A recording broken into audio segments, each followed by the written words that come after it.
வந்திருக்காரு. கிராம வாழ்க்கை என்ற அணியில் பேசுவதற்கு தமிழகத்தில் பாடல் பாடி பாடி பேசுவதில் ஒரு குறிப்பிட்ட பேச்சாளர்களில் அவருக்கென்று ஒரு தனி இடத்தை தக்க வைத்து கொண்டிருப்பவர் பேச்சாளர், பாடகர், கவிஞர், தொலைக்காட்சி நிகழ்ச்சி தொகுப்பாளர், ஒரு குறும்படத்தை இயக்கிய டைரக்டர், இத்தனை சிறப்புகளையும் கொண்ட கடலூர் தணிகை வேலன் கிராம வாழ்க்கைன்னு பேச வந்திருக்காரு. நகர வாழ்க்கைன்னு பேசுகிறதுக்கு அந்த பக்கம் ப்ளூ கலர் சட்டை நம்ம மாவட்ட ஆட்சித்தலைவரும் அவரும் ஏறக்குறைய ஒரே ஊருக்காரங்க, மதுரைக்காரன், மதுரை சங்கர். ரெண்டு பேரும் மேட்சாக வேறு வந்திருக்காங்க. அவர் லைட் ப்ளூ, இவர் டார்க் ப்ளூ. என்னமோ சொல்லி வச்சு வந்த மாதிரி. மதுரை சங்கர் மதுரை மாவட்டத்தின் தமிழ் அவர்கிட்ட நீங்கள் கேட்கலாம். காரணம், மதுரை மாவட்டத்துக்குன்னே ஒரு தமிழ் இருக்குது. நீங்கள் ஒவ்வொரு மாவட்டத்திலையும் தமிழ் கேட்டிருப்பீங்க. கோயம்புத்தூர் தமிழ் எப்படி இருக்கேன், யானுங்க நீங்கள் சொல்லி போட்டு போங்க, நான் பார்த்து போட்டு போங்க, யானுங்க அம்முனி வந்துச்சுங்க, யானை மானியும் பேசுகிறீங்கன்னு நீங்கள் பேசி போட்டு போங்கண்ணா, நீங்கள் பாட்டு சொல்லி போட்டு போகிறீங்க அப்படிம்பாங்க கோயம்புத்தூரில். தஞ்சாவூரில் தமிழ் பேசுவாங்க. அவங்க வருவாவோ போயிருப்பாவோ வந்துருப்பாவோ வருவாவோ அப்படிம்பாங்க. அப்படின்னா என்ன அர்த்தம்னா, இந்த வாயில் வெத்தலை போட்டு பேசி அது கீழே லீக் ஆகாமல் இருக்கிறதுக்காக வருவாவோ போவாவோ அப்படின்னு பேசுவாங்க தஞ்சாவூர். திருநெல்வேலியில் ஒரு தமிழ் இருக்கு. என்னலே சொல்லுத, சைக்கிள் எடுத்து சமட்டிலே ஒழுங்கா, தண்ணியை கோரி வாழையை குடிக்கணும் அப்படிம்பாங்க. வயிறு வலிக்கிறது அப்படின்னு சொல்லுங்க திருநெல்வேலிக்காரரை. வயிறு வலிக்கி அப்படிம்பாங்க. வலிக்கிறது வலிக்கி. சொல்வார்கள் சொல்லுவாக அப்படிமா. கேட்பார்கள் கேட்பாக. சொல்லி கொடுத்தேன் மாறிடுவேன், கேட்பாகன்றான். ஐயோ தெரியாமல் உனக்கு சொல்லி கொடுத்த நான் கெட்டு போயிடுவேன் போல. திருநெல்வேலி தமிழ். ஆனால் எங்கள் மதுரை தமிழ் இருக்க, அது present tense, past tense, future tense, 3 டென்ஸையும் கலந்து ஒரு டென்ஸில் பேசுனவே மதுரைக்காரன் தான். டே படிப்பியா அப்படின்னு கேட்டால் படிக்கிறேன் அப்படின்னு ப்ரெசன்ட் டென்ஸில் சொல்லணும். படிச்சுட்டேன் பாஸ்ட் டென்ஸ், படிக்க போகிறேன் ஃபியூச்சர் டென்ஸ். ஆனால் மதுரைக்காரனை தம்பி படிக்கிறியா, படிப்போம்ல அப்படின்னா. படிப்போம்லங்கிறதுக்கு அவன் படிக்கிறானா படிச்சுட்டானா படிக்க போகிறானா. மாமா பொண்ணு கொடுப்பியா, கொடுப்போம்ல அப்படின்பாரு. கொடுப்பாரா இல்லையா கண்டே பிடிக்க முடியாது. யார் மனசையும் புண்படாத ஒரு டென்ஸு உலகத்திலே கண்டுபிடிச்சவன் மதுரைக்காரன் தான். அந்த மதுரை சங்கர் 4 பேர் ரொம்ப அருமையாக பேச வந்திருக்காங்க. இதுவரைக்கும் எல்லா புத்தக திருவிழாவிலையும் எங்களுக்கு ஒரு பொன்னாட ஒரு நினைவு பரிசு. ஆனால் மாவட்ட ஆட்சித்தலைவர் ஒரு காக்கி பையி கொடுத்தாரு. அது உள்ளுக்கு என்னன்னா கருவினுடைய ஸ்பெஷல் பார்த்தீங்கன்னா பெட் கவர். பல ஊர்களில் எங்களுக்கு நினைவு பரிசு கொடுப்பாங்க. திருநெல்வேலியிலலாம் அண்ணன் அவர்களுக்கு இந்த சால்வைக்கு பதிலாக இருட்டுக்கடை அல்வா, நடுவர் அவர்களுக்கு 1 கிலோவும் பேச்சாளர்களுக்கு 1/2 கிலோவும் வழங்கப்படுகிறது அப்படின்னு அல்வா கொடுப்பாங்க. கடம்பூரில் போலியை அவிச்சு கொண்டு வந்து மேடையில் கொடுத்தாங்க. பத்தமடன்னு ஒரு ஊருக்கு போயிருந்தேன். அங்கே போனால் பாயை கொண்டு வந்து எனக்கு மேலே இப்படியே சுருட்டி போட்டு போட்டோ எடுத்து, சால்வைக்கு பதிலாக பாயை நடுவர் அவர்களுக்கு சுருட்டுகிறோம் அப்படின்னு போட்டான். நான் காலையில் வீட்டுக்கிட்ட இறங்கி காரில் இருந்து பாயை தூக்கிட்டு இப்படி மேலே போகிறேன்.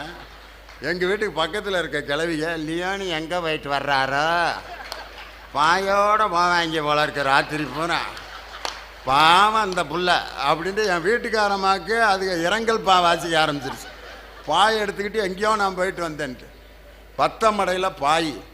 சிவகாசியில் என்ன பண்ணிவிட்டேன், அண்ணன் அவர்களுக்கு சால்வைக்கு பதிலாக இந்த வெடி மாலையை மாணிக்க மாலையாக சூட்டுகிறோம்ட்டு சீனி வெடி, அந்த வெடி, இந்த வெடி எல்லாத்தையும் அப்படியே வரிசையாக போட்டு, இதை நிகழ்ச்சி முடியும் வரை அண்ணன் அணிந்து கொள்ளும்படி கேட்டுக்கொள்கிறேன்ட்டு பட்டிமன்றம் முடிகிற வரைக்கும் போட்டே உட்கார சொல்லிட்டான்.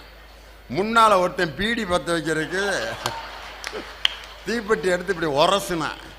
அவன் சுண்டுனான்னா எனக்கு அதுதான் கடைசி நிகழ்ச்சி. அப்படி ஒரு நினைவு பரிசு நாங்கள் வாங்கியிருக்கோம்.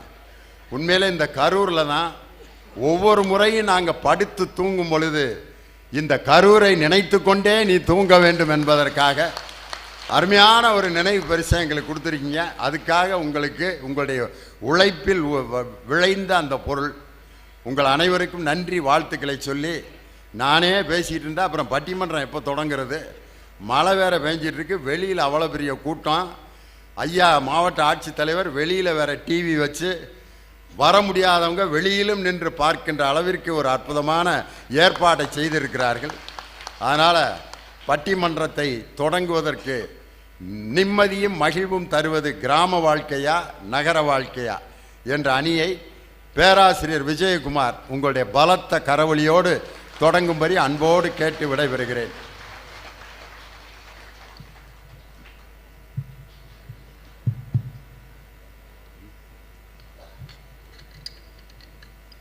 பாவலர்கள்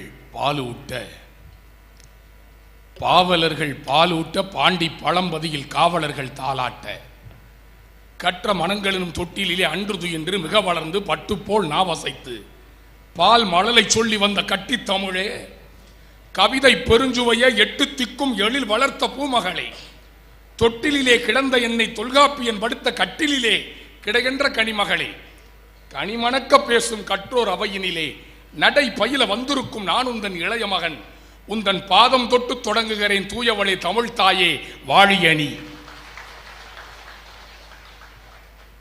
ஒரு புத்தக திருவிழா எப்படி நடக்க வேண்டும் என்பதற்கு இலக்கணம் வகுத்திருக்கிற இந்த புத்தக விழாவினை நடத்தி கொண்டிருக்கிற கரூர் மாவட்ட ஆட்சித்தலைவர் உள்ளிட்ட அதிகாரிகளை வணங்கி மகிழ்கின்றேன்.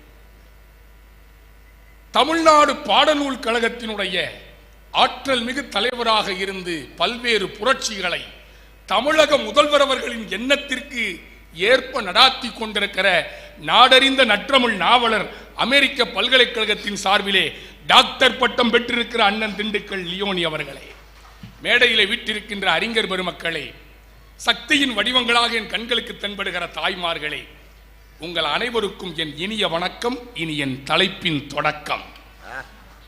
நீதிபதி அவர்களே, மகிழ்ச்சியும் சந்தோஷமும் நிம்மதியும் எங்க இருக்குதுன்னு ஒரு அழகான கேள்வி கேட்டிருக்கீங்க. ஒவ்வொரு ஊருக்கா பட்டிமன்றம் போறப்போ அங்க அந்த பத்தமட பாய், கும்பகோணம் வெங்கல விளக்கு, திருப்பூர் பனியன் எல்லாம் சொன்னீங்க. நான் மணப்பாறைக்கு உங்களோட நிகழ்ச்சிக்கு வந்தேன்.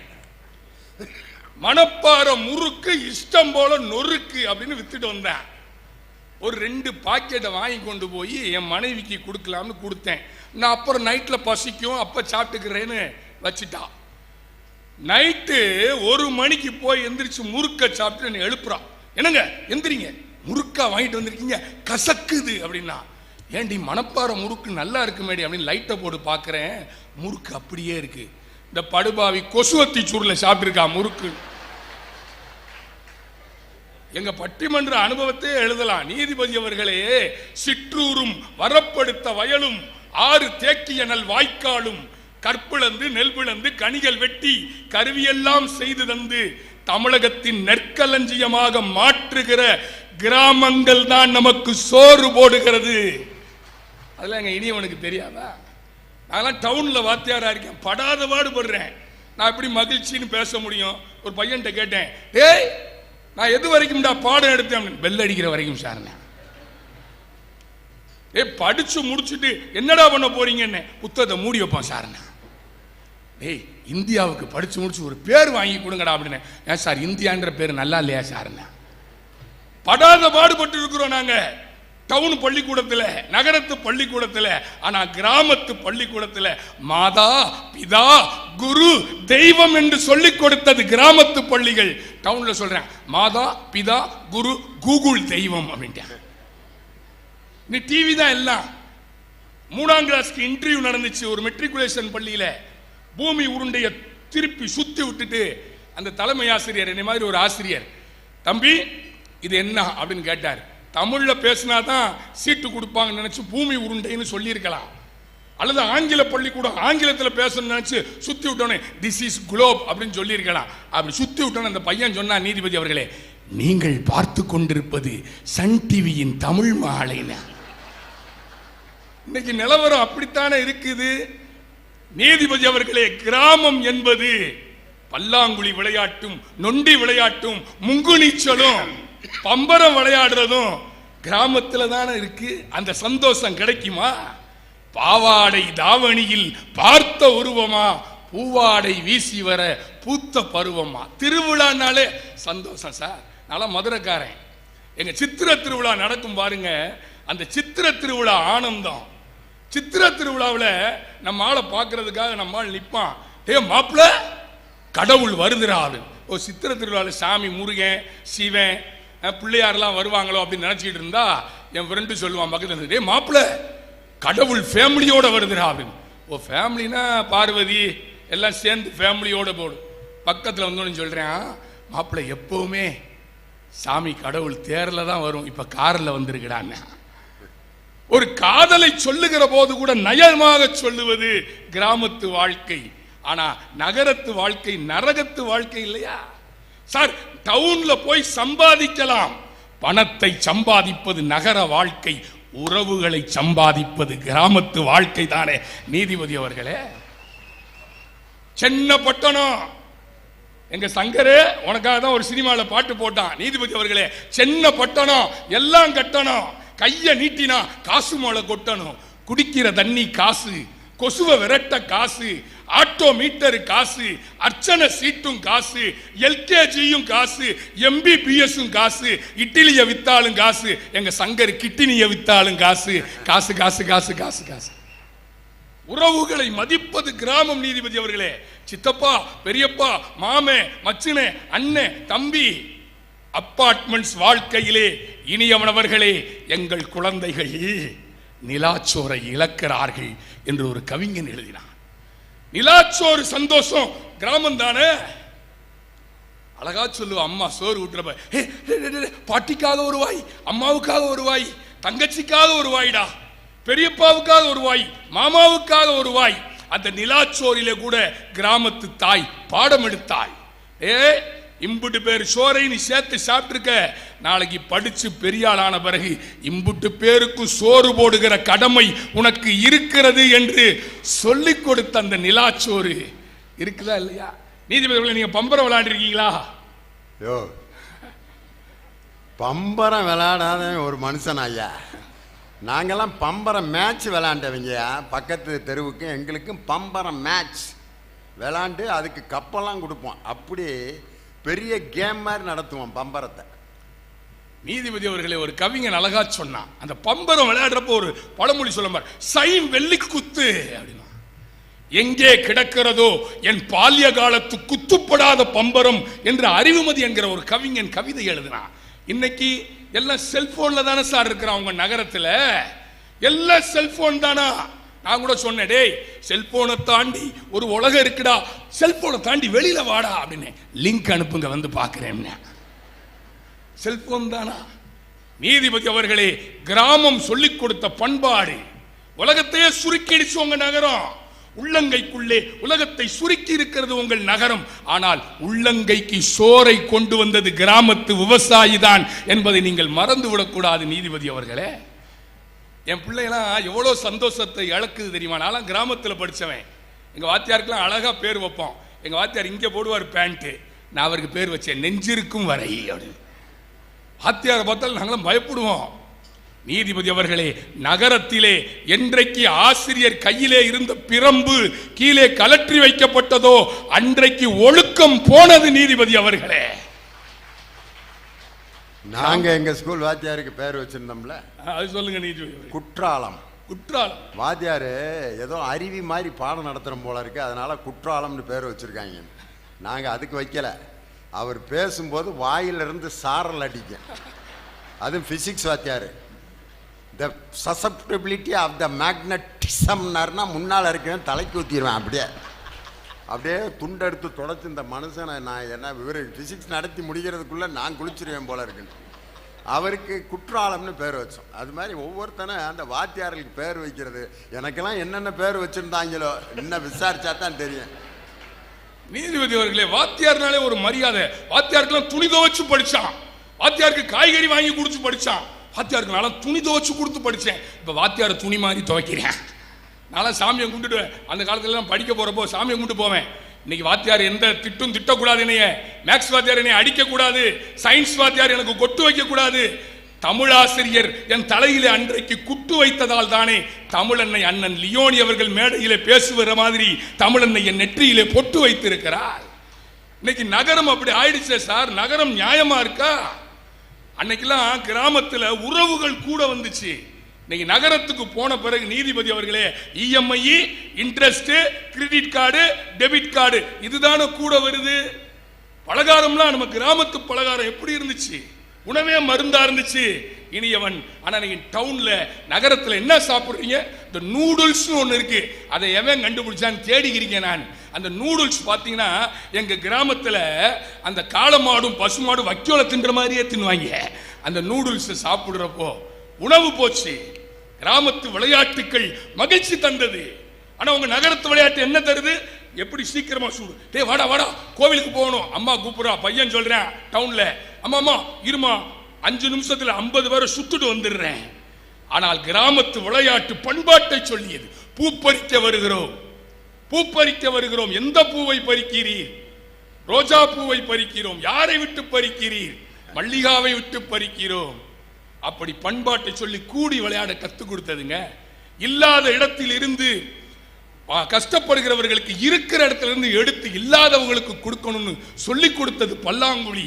வெட்டி வெட்டி எறிந்தாலும் மீண்டும் வாழ்க்கையிலே முன்னேறுவதற்கு சொல்லி கொடுத்தது ஏணி விளையாட்டு, தாயம் விளையாட்டு. எல்லா விளையாட்டுகளும் மகிழ்ச்சியை கொடுத்துச்சு. ஆனா இன்னைக்கு எப்படி இருக்குது உங்க கிராமத்து தாண்டி இருக்கிற நகரம்? நகர வாழ்க்கையே நரக வாழ்க்கை. அதனாலதான் ஒரு கவிஞன் சொன்னா, டவுனு பக்கம் போகாதீங்க, நீங்க டவுன் ஆகி போயிடுவீங்கன்னா. ஒரு படத்துல அழகா சொன்னா, ரொம்ப அழகா சொன்னா, டாடி மம்மி வீட்டில் இல்ல, தடபோட யாரும் இல்ல, விளையாடு வாமா உள்ள வில்லாளா, அப்பையரும் தேவையில்லை, தோல்வி என்பதே யாருக்கு இல்ல. ரகசியமாக நம் பண்பாட்டை கொலை செய்கிற விளையாட்டுகளைத்தான் உங்களது நகரம் கற்றுக் கொடுத்தது. பண்பாட்டை விதைக்கின்ற விளையாட்டுகளை கற்றுக் கொடுத்தது கிராமம். பணம் முக்கியம் தான் சார், பணமே வாழ்க்கை கிடையாது. பண்பாடு போச்சு, பணத்தையே முக்கியத்துவமாக கருதி கொள்கிற பண்பாடு நகரத்து பண்பாடு. ஊர்ல கல்யாணம், மாறுல சந்தனம்னு, பக்கத்து வீட்டுல கல்யாணம்னா ஓடி வந்துடுவான், பக்கத்து வீட்டுல ஒரு மரணம்னா துணை செய்வான், அடக்கம் பண்ற வரைக்கும் கம்முன்னு இருப்பான். ஆனா இன்னைக்கு அப்பார்ட்மெண்ட்ஸ் வாழ்க்கையில பக்கத்து வீட்டில் ஒரு மரணம் நடந்தா கூட ஜொமேட்டோ ஸ்விக்கியில பிரியாணி ஆர்டர் பண்ணி வாழுகிற சமுதாயமாக இன்றைக்கு நகரத்து சமுதாயம் மாறிக்கொண்டிருக்கிறது. அதனால்தான் வள்ளுவன் சொன்னான், அறிவினான் ஆகுவதுண்டோ பிரிதின் நோய் தன்னோய் போல் போற்றாக்கடை என்று.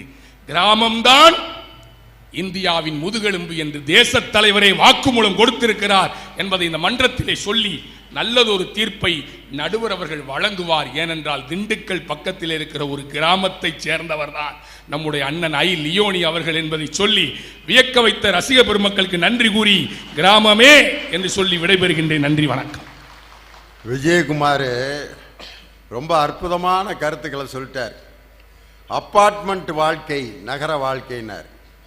ஒரு அப்பார்ட்மெண்ட்டில் ஒருத்தன் 80 லட்சத்துக்கு ஒரு வீடு வாங்கியிருந்தான்.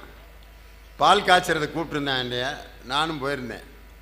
போயிட்டு அவர்கிட்ட கேட்டேன், இந்த செவுரு நம்மளுது தானேங்க அப்படின்னேன். இது நம்மளுது இல்லைங்க, அங்கிட்டு இருக்கார்ல அவருக்கு இந்த செவுரு சொந்தங்க அப்படின்னா. கீழே இருக்க தலை நம்மளுதான்னு கேட்டேன். நம்மளுதாங்க, எனக்கு கீழே குடி இருக்கார்ல அவருக்கு இதுதாங்க ரூஃபு, அதனால் எனக்கு இது சொந்தம் இல்லைன்ட்டான். இங்கிட்டு இருக்க செவுரு உனக்கு சொந்தமானு கேட்டேன். அது அங்கிட்டு குடியிருக்கிறவருக்கும் சேர்த்து சொந்தம். மேலே அப்படின்னு, அது மேலே இருக்கவனுக்கு தர, அதனால் அவனுக்கும் சேர்ந்து சொந்தம். எது தான்டா உனக்கு சொந்தம்? என்னத்தை நான் வாங்கினேன் 80 லட்சத்துக்கு? எல்லாம் சேர்ந்து குடியிருக்கான், அவ்வளோதான். வெறும் காற்றை வாங்கியிருக்கேன் 80 லட்சத்துக்கு. இந்த எந்த செவரும் அவனுக்கு சொந்தமே இல்லை. இதுக்கு பேர் அப்பார்ட்மெண்ட் லைஃப். இன்னைக்கு அந்த நிலைமைக்கு போயிட்டான்.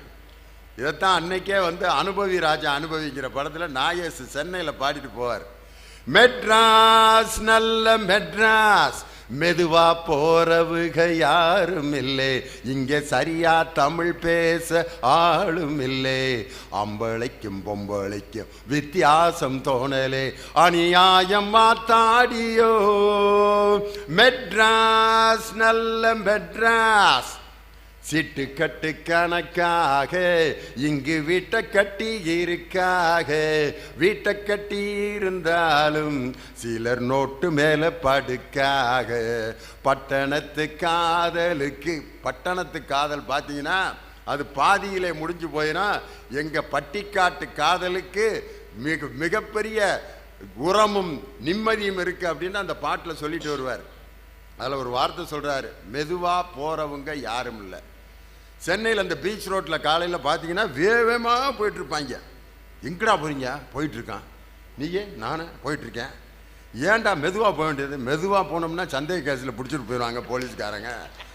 நின்னா இங்கே ஏன்டா நிற்கிற அப்படின்னு கேட்குறாரு. சும்மா நிற்கிறேன் சார், ஏறா வண்டியிலங்கிறாரு. அதனால தான் நாங்கள் வேகமாக போயிட்டுருக்கோம். மெதுவாக போகிறதுக்கு யாரும் இல்லை, சரியாக தமிழ் பேச ஆளும் இல்லை.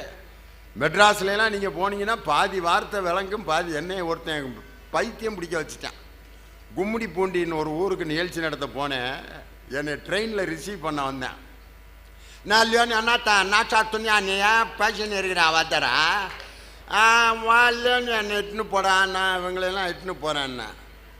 நான் அவனையே பார்த்தேன், என்னடா சொன்ன இப்போ நீயே அப்படின்னு. அவன் தமிழன்ன. அப்புறம் பக்கத்தில் இருக்கவனை கேட்டேன், என்னடா சொன்னான் அப்படின்னு.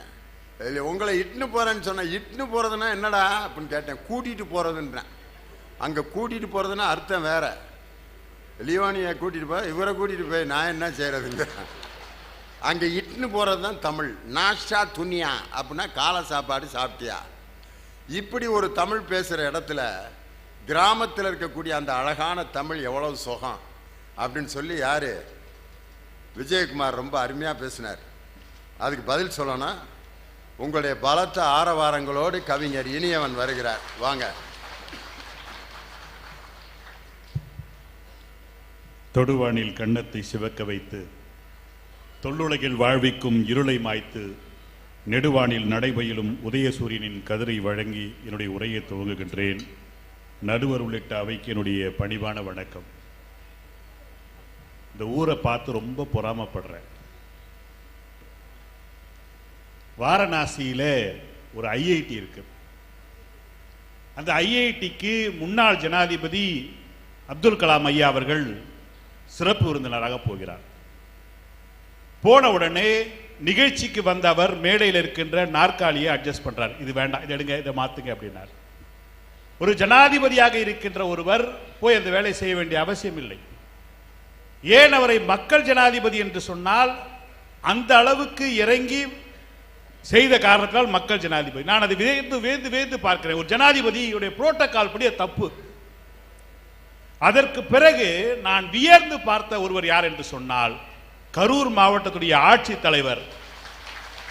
இங்க வந்த உடனே என்ன பண்ணார்னா மேடையில் சேரெல்லாம் பார்த்தார், போடியத்தை ஆட்டி பார்த்தார், கீழே பேப்பர் வைக்க சொன்னார். எனக்கு ரொம்ப ஆச்சரியமா இருக்கிறது. எழுதி வைத்துக் கொள்ளுங்கள், நான் படித்த தமிழ் ஒருவேளை உண்மையாக இருக்குமானால் தாய் மீது சத்தியமாக சொல்லுகிறேன், இன்னும் 15 ஆண்டுகளுக்கு பிறகு இந்தியாவில் ஜனாதிபதி தேர்தல் நடக்குமானால் அதற்கு ஒரு தமிழன் தேவைப்பட்டால் அது கரூருடைய மாவட்ட ஆட்சியராக இருக்கின்ற இவர்தான் கண்டிப்பாக பரிந்துரைக்க செய்யப்படுவார் என்ற வாழ்த்துக்களோடு அவரை வணங்குகிறேன். என்று சொன்னால் எளிமையான மக்களோடு இருக்கின்ற அவரை பார்க்கும்போது எனக்கு பயமா இருந்தது. அவரே இவ்வளவு காமெடியா பேசுறாரு. மேடையில் உட்கார்ந்து 4 பேர் பேசுறோம், நாங்கள் பின்னாடி சிரிச்சிட்டு இருந்தோம். இவங்களே ஸ்கோர் பண்ணிட்டு இருந்தா நம்ம எப்படா பேசுறது? அநியாயத்துக்கு பேசுறாங்களே.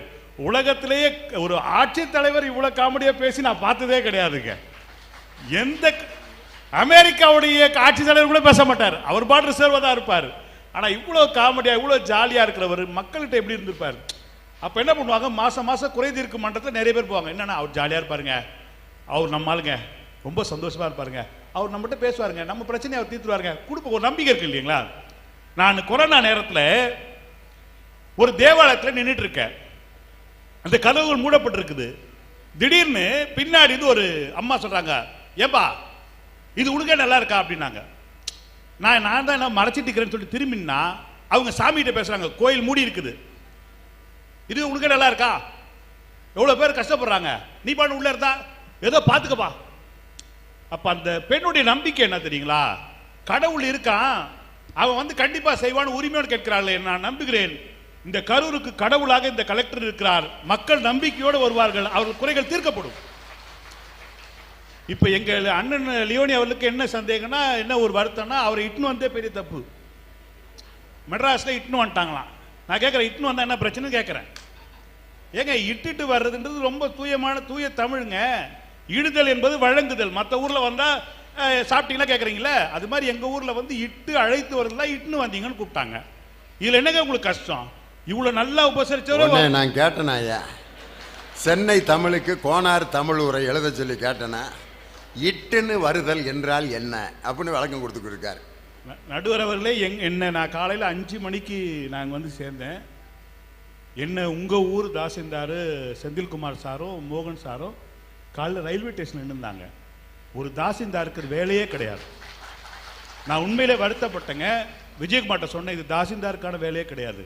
அவர் வந்த உடனே சொன்னார், நான் கேட்டேன், ஏன் சார் நீங்கள் வந்தீங்க, எத்தனை மணிக்கு வந்தீங்க? 5:30 வந்துட்டோம்.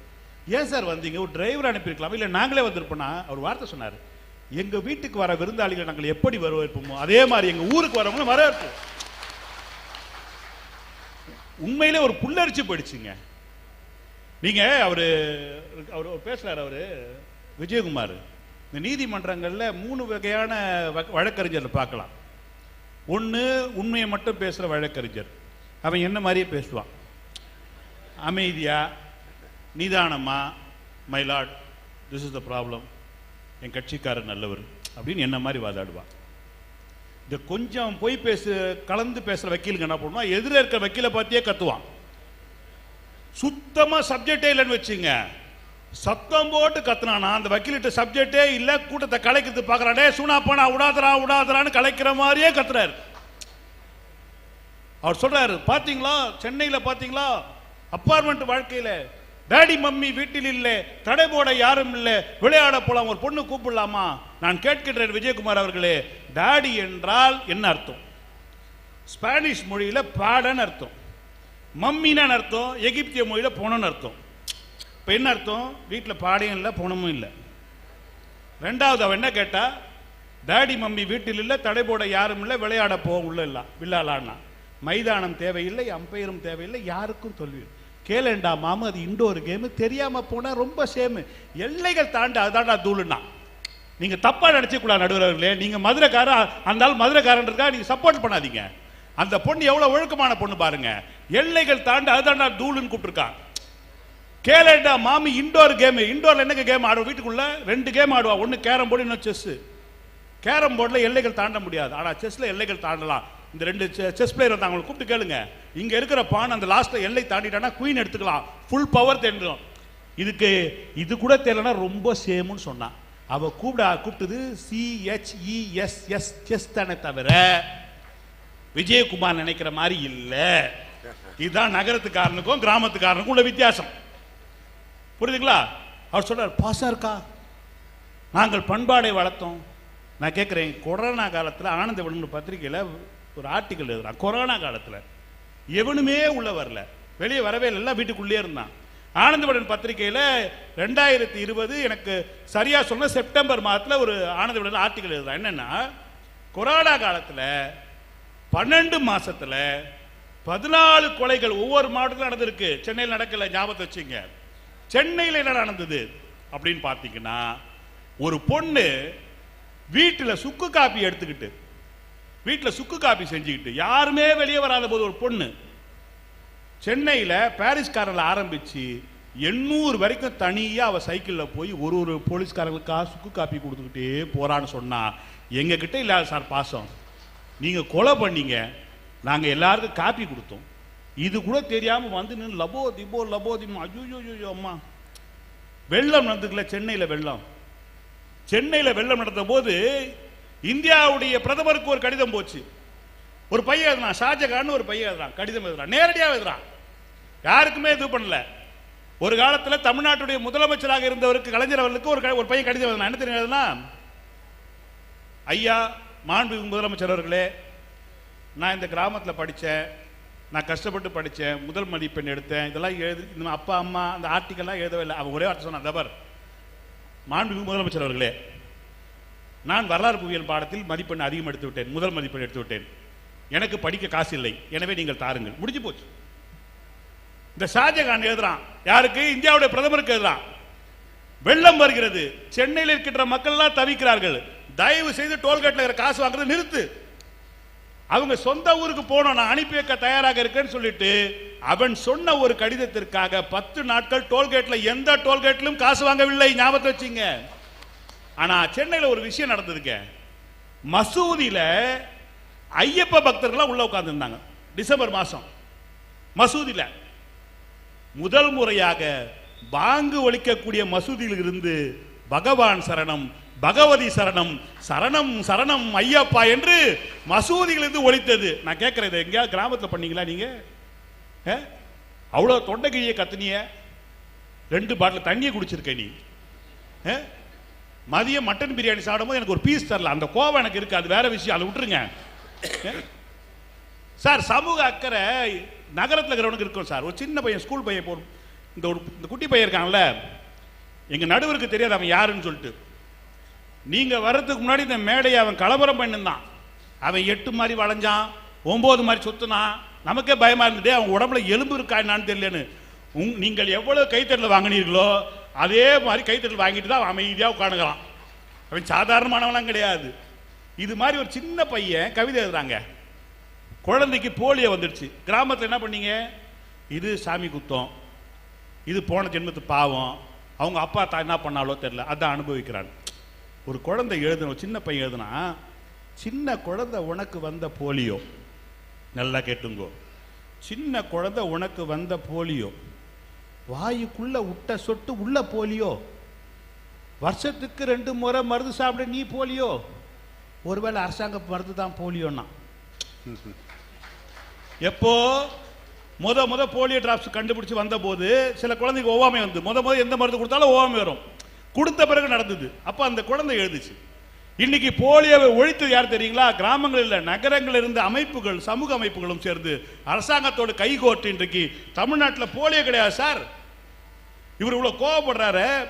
நாங்க சென்னைக்கு வந்தா, நகரங்களுக்கு வந்தா பணம் சம்பாதிக்கலாம், மனிதர்களை சம்பாதிக்கலாம். நான் கேட்கிறேன், அதுக்கு எதுக்கு நீ மதுரையில இருந்து எங்க மெட்ராஸுக்கு வந்த? நீ போக வேண்டியதானையா? வந்திருந்தால் 30 வருஷம் ஆகுதுங்க. சொந்தமா வீடு வாங்கியிருக்காரு, 2 வீடு. சின்ன வீடுலாம் இல்ல, பெரிய வீடே தான். சின்ன வீடு இல்லைங்க, பெரிய வீடாவே 2 வீடு வாங்கியிருக்காரு. நீங்க தான் பாச பிணைப்பு, அன்பு, ஆதரவு, என்னது சிக்கு சிக்கு வண்டி, நுங்கு வண்டி, நிலாச்சோறு, ஏன் ஊட்ட வண்டி தானே உன் பொண்ணையை கூப்பிட்டு போயிட்டு இந்த ஆள் அவங்க பிள்ளைய மெடிக்கல் காலேஜ் மெட்ராஸை சேர்த்துக்கிறார். பாருங்க, நாளொரு மேடை பொழுது ஒரு நடிப்பு. அவன் பேர் விஜயகுமார். மேடையை பார்த்தோன்னு அவர் சொல்றாரு, கடன்காரனாக ஆக்கிவிட்டது, எங்களை இஎம்ஐ கட்ட சொல்லியது. நான் என்ன கேட்கிறேன், வாங்குற சம்பளத்தோட மூடிட்டு ஒழுங்கா இருக்க வேண்டியது தானே?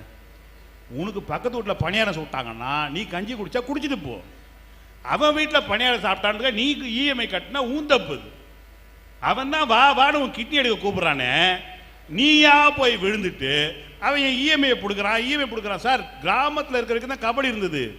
என்றைக்கு கபடி ஐபிஎலுக்கு போச்சோ அன்னைக்கு உலகம் முழுக்க அங்கீகரிக்கக்கூடிய ஒரு விளையாட்டாக இன்றைக்கு கபடி மாறியது. சொன்னால் நகரத்துக்காரன் கபடியை கொண்டு போனான் சார்.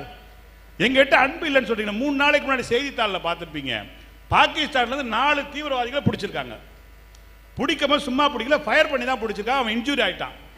இந்த 4 பேருக்குமே இந்திய ராணுவத்துடைய தலைமையகத்திலிருந்து ஒரு கட்டளை போகுது, அவங்களை தயவு செஞ்சு காப்பாத்துங்க, அவங்களை பிடிச்சாகணும். 2வது உயிர் முக்கியம். மனிதர்களை கொல்றது நம்ம பாலிசியே கிடையாது. ஒரு மனிதன் இன்னொரு மனிதனை கொல்வது என்பது இந்தியாவுடைய பாலிசியே கிடையாது.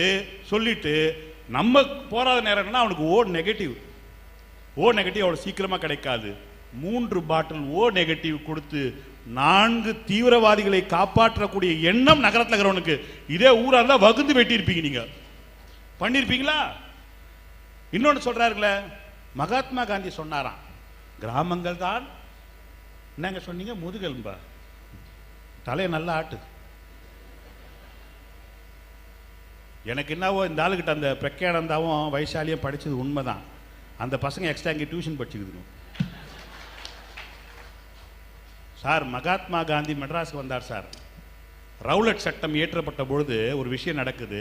இந்தியா முழுக்க ஒரே நாளில் ஹர்த்தால் பண்ணோம், கடையை மூடணும். மகாத்மா காந்திக்கு உதயமானது அன்னைக்கு தான். எங்கே? மெட்ராஸில் உட்காந்துருந்த போது கூப்பிட்டு சொல்றாரு, ராஜாஜியை கூப்பிட்டு சொல்றாரு, இந்தியா முழுக்க கடையை மூடணும். மூட முடியாதுங்க, மூடுவோம், அனௌன்ஸ் பண்றான் அப்படின்னு பண்ணியாச்சு. இங்கிலாந்துல இருக்கிற தி டைம்ஸ் என்ற ஆங்கில பத்திரிகை எழுதுறான், சென்னையில மெட்ராஸ்ல, அன்றைக்கு மெட்ராஸ்ல காந்தி சொன்ன அந்த கடையடைப்பு போராட்டத்தில் ரொம்ப அதிர்ச்சியான விஷயம் என்னன்னா, அந்த சென்னையில் மெட்ராஸ்ல பிளாட்பாரத்தில் இட்லி வித்து கொண்டிருந்த அம்மா, அன்னைக்கு இட்லி வித்தாத்தான் சாப்பிட முடியுன்ற நிலைமை இருந்த அந்த அம்மா காந்திக்காக, தேசத்திற்காக கடையை மூடிவிட்டால் என்று சொன்னீர்களே. எங்களுக்கு தேசபக்தி அதிகம், சமூக பற்று அதிகம், இரக்கம் அதிகம். நகரங்களை குறை சொல்லாதீர்கள். எனவே நகரங்கள் உங்களை வாழ வைத்தது. உண்ட வீட்டுக்கு ரெண்டகம் செய்யாதீர்கள் என்று கூறி விடைபெறுகிறேன். நன்றி, வணக்கம். கிராமத்தில் என்னையா வாழ்றாங்க? ஒரு இடத்துல எப்படி பேசணுங்கிறது முதல்ல ஒரு கிராமத்துக்காரருக்கு தெரியுதா? பஸ்ஸில் உட்காந்து குடும்ப விஷயத்தை சத்தம் போட்டு பேசிட்டு உட்காந்துருப்பேன்.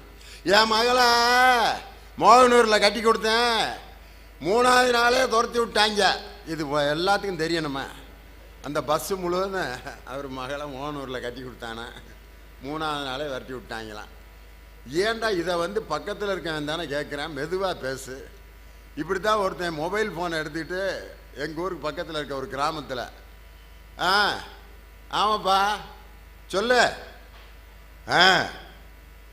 என் மயன்தான் ஸ்டேட் பேங்க்லேருந்து வந்துக்கிட்டு இருக்கான், பணம் எடுத்துக்கிட்டு வந்துக்கிட்டு இருக்கான், 1 லட்சம் மஞ்சப்பையில், சைக்கிளில் தான் வர்றேன், பைக்கில் வந்தால் தான் பிடிங்கிட்டு போயிடுறாங்கல்ல, அதனால தான் யாருக்கும் தெரியாமல் சைக்கிளில் வாடா அப்படின்னு மஞ்சப்பையை முன்னால் தொங்க விட்ருக்கேன். இப்போ தான் ஸ்டேட் பேங்க்கு கிராஸ் பண்ணி 4 ரோடு கடக்கிறேன். அந்த பணம் வீட்டுக்கு வந்து சேர்ந்துருக்குன்னு நினைக்கிறீங்க? ஒரு 4 பேர் இப்படியே பார்ப்பேன். ஸ்டேட் பேங்க்கு, மஞ்சப்பை, சைக்கிளு, 4 ரோட்டை கடக்கிறார். கடக்கட்டும்யா, கடக்கட்டும் அப்படின்னு போய் பணத்தை பிடுங்கினது மட்டும் இல்லாமல் மகனையும் போட்டு தள்ளிட்டேன். எதை எங்கே நின்று எதுக்கு சத்தம் போடணும்னு ஏதாவது ஒரு விவஸ்தை இருக்கா கிராமத்து குரூப்புகளுக்கு? பஸ்ஸில் காலையில் 5:30 மணிக்கு ஏறி உட்கார்றாருயா டிரைவர். அப்போ தான் சாமி கும்பிட்டு பஸ்ஸை ஸ்டார்ட் பண்ணுறாரு. அவரை பார்த்து, சார் வண்டி கரூர் டு நாமக்கல் போகுது, கிளம்பி போகிறப்ப பேசாமல் உட்காந்து போவேன். சார்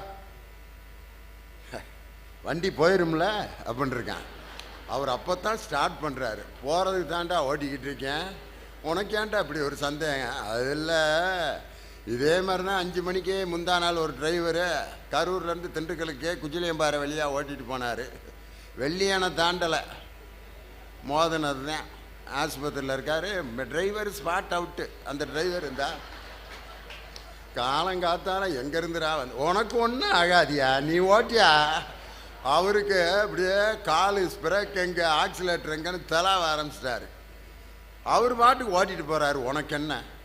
ஒரு கல்யாண வீட்டுக்கு போனால் சும்மா பொண்ணு மாப்பிள்ளைய வாழ்த்திட்டு சாப்பிட்டு வா, செய்ய மாட்டாங்க.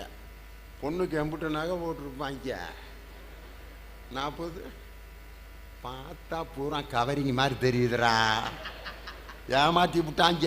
உனக்கு தேவையா? அவன் தகரத்தை கூட மாட்டிட்டு உக்காந்துட்டு போகிறேன். உனக்கு என்ன? எல்லாத்தையும் சத்தம் போட்டு பேசி பேசி பேசி இந்த கிராமத்தில் எவ்வளவு பேர் ஏமாந்துருக்கேன். அன்னைக்கு ஒரு சோகத்தை வெளிப்படுத்துறது கூட எப்படி வெளிப்படுத்தினேன். நகரத்துலலாம் ஒரு டெத்துனா என் பாட்டுக்கு வருவேன், ஒரு மாலையை போடுவேன். எப்போ எடுக்கிறீங்க? 5:30க்கு. 5:30க்கு வர்றேன்ட்டு போகிறேன் தான். எவன் வர்றேன் 5:30க்கு? ஏன்னா போயிட்டு வரேன்னு சொல்லக்கூடாதுன்னு ஒரு சம்பிரதாயம் வச்சுருப்பேன். அதனால் அப்படியே பார்த்துட்டு ஒரு மாலையை போட்டு போயிட்டே இருப்பாங்க. அவனை டக்குன்னு ஒரு வண்டி எடுப்பேன், சல்லுன்னு போகுது, மின்மயான உள்ளே கொடுத்தோன்னே அவ்வளோதான். சாம்பல் மடித்து இந்திரா உங்கள் பெரியப்பா அப்படிங்கிறேன். என்னடா பெரியப்பா பொட்டலத்தில்? ஆமாம், பின்ன அவங்க பெரியப்பாப்பா தொங்க வச்சுக்கிட்டே இருக்க வேண்டியானா? எங்கள்கிட்ட கொண்டு வந்தால் அடுத்த 5 மினிட்ஸ் காப்பித்தூள் மடிக்கிற மாதிரி மடித்து கொடுத்துருவான். ஆனால் ஒரு கிராமத்தில் ஒரு டெத்துனா அவங்க படுற கூத்தும் கும்மாளமா. 2 கிழவி ஒப்பாரி வச்சுச்சுக்க பாருங்க. ஒரு கிராமத்தில் கிழவி செத்து கிடக்குது, 2 கிழவிய கீழே வந்து முக்காடு போட்டுக்கிட்டு, ராசானி யானையில போனாலும் பூனையில போனாலும் முக்கா எக்கோ அப்படின்ட்டு இப்படி அண்ணாந்து பார்க்குது. பாவக்காய் காய்ச்சி தொங்கிட்டு இருக்குது. எது? இளவு பந்தல்ல. கிளவி பாட்டை மாற்றிட்டா. பந்தலில பாவக்கா, பந்தலில பாவக்கா. கூட இருக்கிற கிளவி போகையில் பார்த்துக்கிருவான், போகையில் பார்த்துக்கிருவான். வீட்டுக்கார கிளவி நோட் பண்ணிட்டா. இவளுக்கு ஒப்பாரி வைக்கல, பாவக்காயை கொள்ளையடிக்கிறதுக்கு 2 திட்டம் போடுதுன்ட்டு. அந்த கிளவி முக்காட்டுக்குள்ளே பூந்து தொட்டையின்னா வெட்டி போடுவேன், தொட்டையின்னா வெட்டி போடுவேன், நான் விதைக்கில்ல விட்டு இருக்கேன், எடுவட்ட சிரிக்கியலா இளவ மட்டும் பாடுங்கடியாய். செத்த கிழமை நடந்தே கிளம்பிட்டார். ஏண்டா எனக்காக அழுகுதுங்கன்னு பார்த்தா 3 பாவக்காயை கொள்ளையடிக்கிறதுக்கு திட்டம் போட்டுக்கிட்டு இருக்குதுங்களே, ஏதோ நம்மளை நினச்சி அழுகுதுங்கன்னு நான் நிம்மதியாக படுத்துருந்தேன்னு கிழமை அவராக போனால் நடந்து போய் அதுவாக படுத்துக்கிருச்சு. ஒரு கிராமத்தில் ஒரு டெத்தை நிம்மதியாக நடத்த விட்றான் ஐயா, அதான் கேட்டார். அதுக்கு பதில் சொல்லணும். வாங்க, கடலூர் தனியவேல் கிராம வாழ்க்கையே அப்படிங்கிற அணிக்கு அழகாக பாடல்களோடு உங்களை சந்திக்க வருகிறார். வாங்க.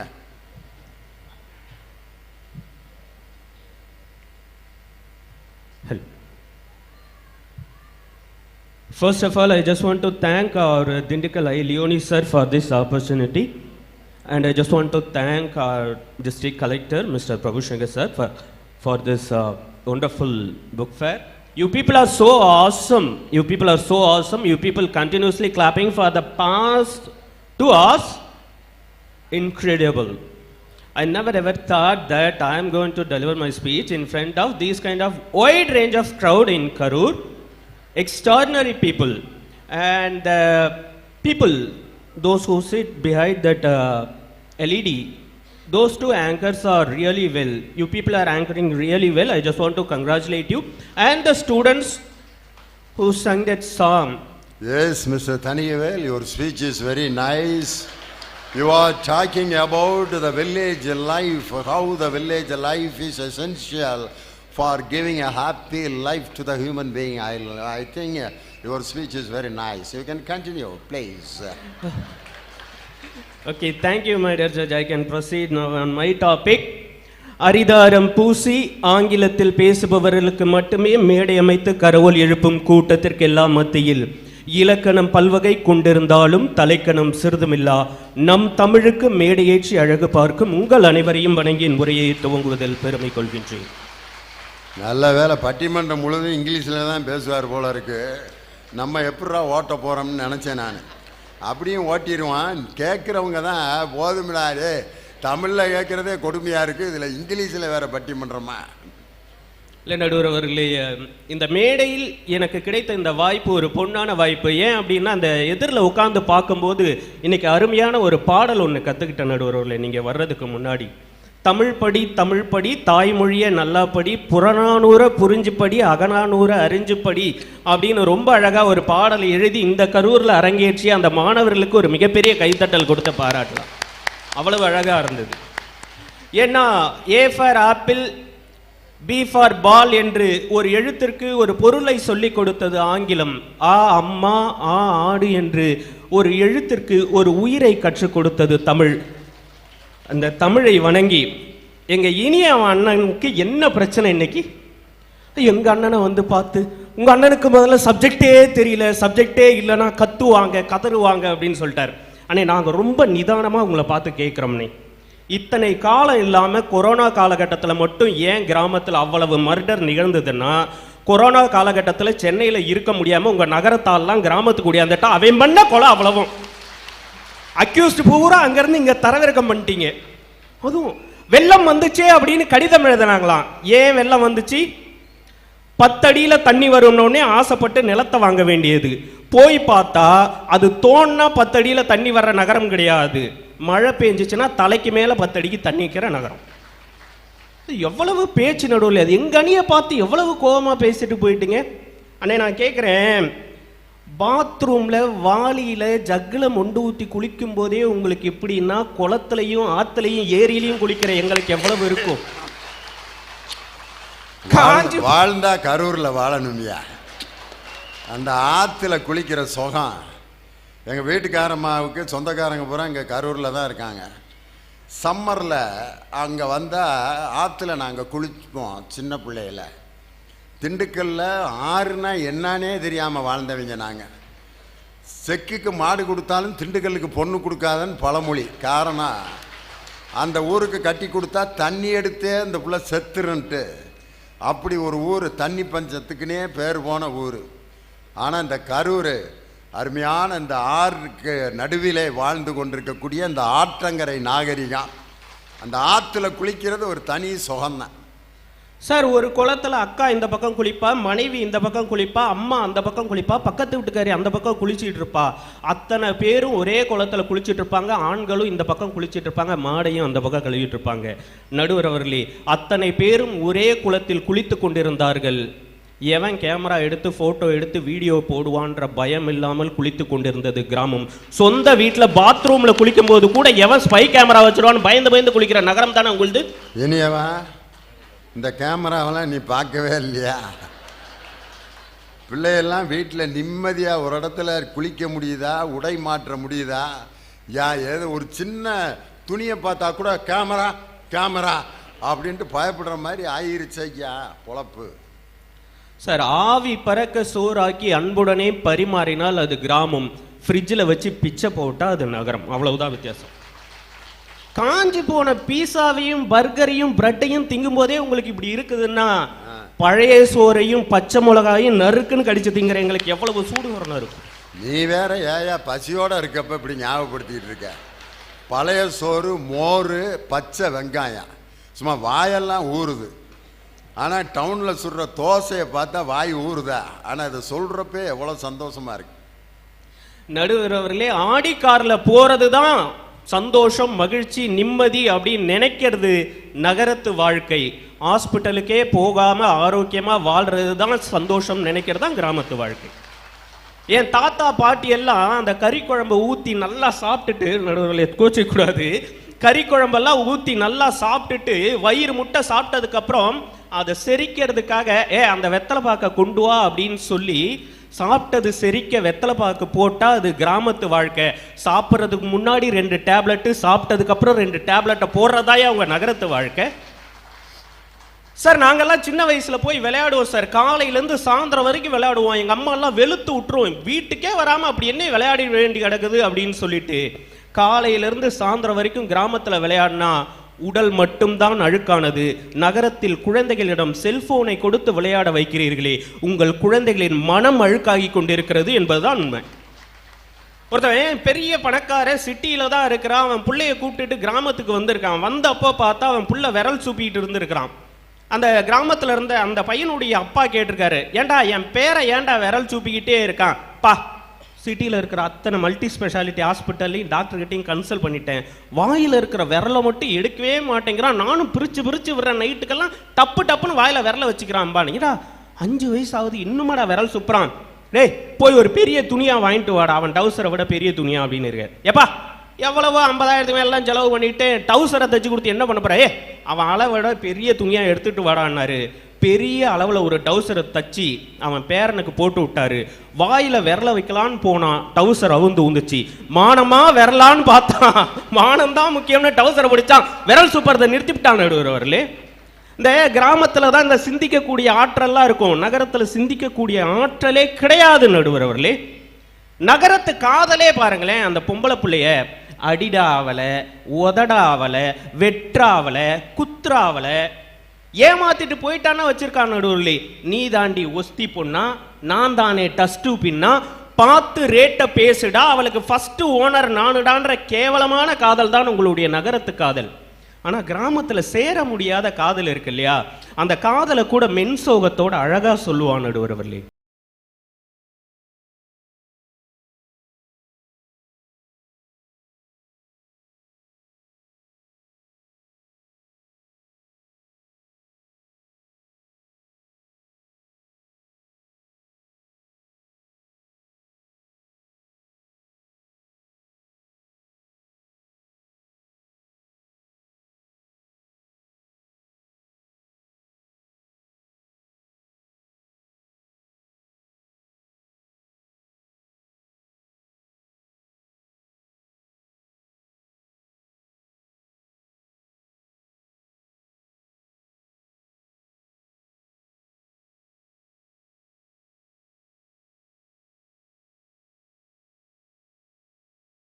நகரத்து காதலுக்கும் கிராமத்து காதலுக்கும் இருக்க வித்தியாசம்.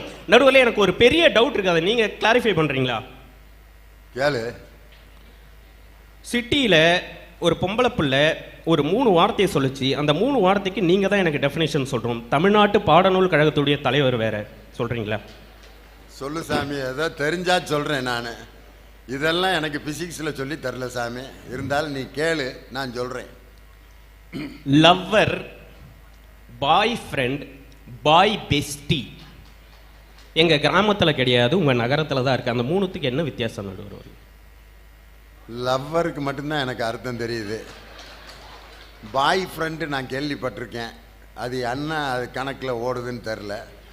பாய் பெஸ்டி அப்படிங்கிற வார்த்தை நீ சொல்லி தான் இது வரைக்கும் இப்போ தான் நான் முதல்ல கேள்விப்படுறேன். இந்த விஷயத்தில் நமக்கு அவ்வளவு அறிவில்லைங்க. அது லவ்வருக்கு கீழே ஃப்ரெண்டுக்கு மேலேயாம். ஆனால் நடுவர்களே, கிராமத்து பெண்கள் இருக்கிறார்களே, தான் நேசிக்கின்ற ஒருவனை தவிர மீதி எல்லாரையும் அண்ணன் அண்ணன் தான் கூப்பிடுவா தெரியுமா? அந்த பண்பாடு கிராமத்தில் தான் இருக்கும் தெரியுமா?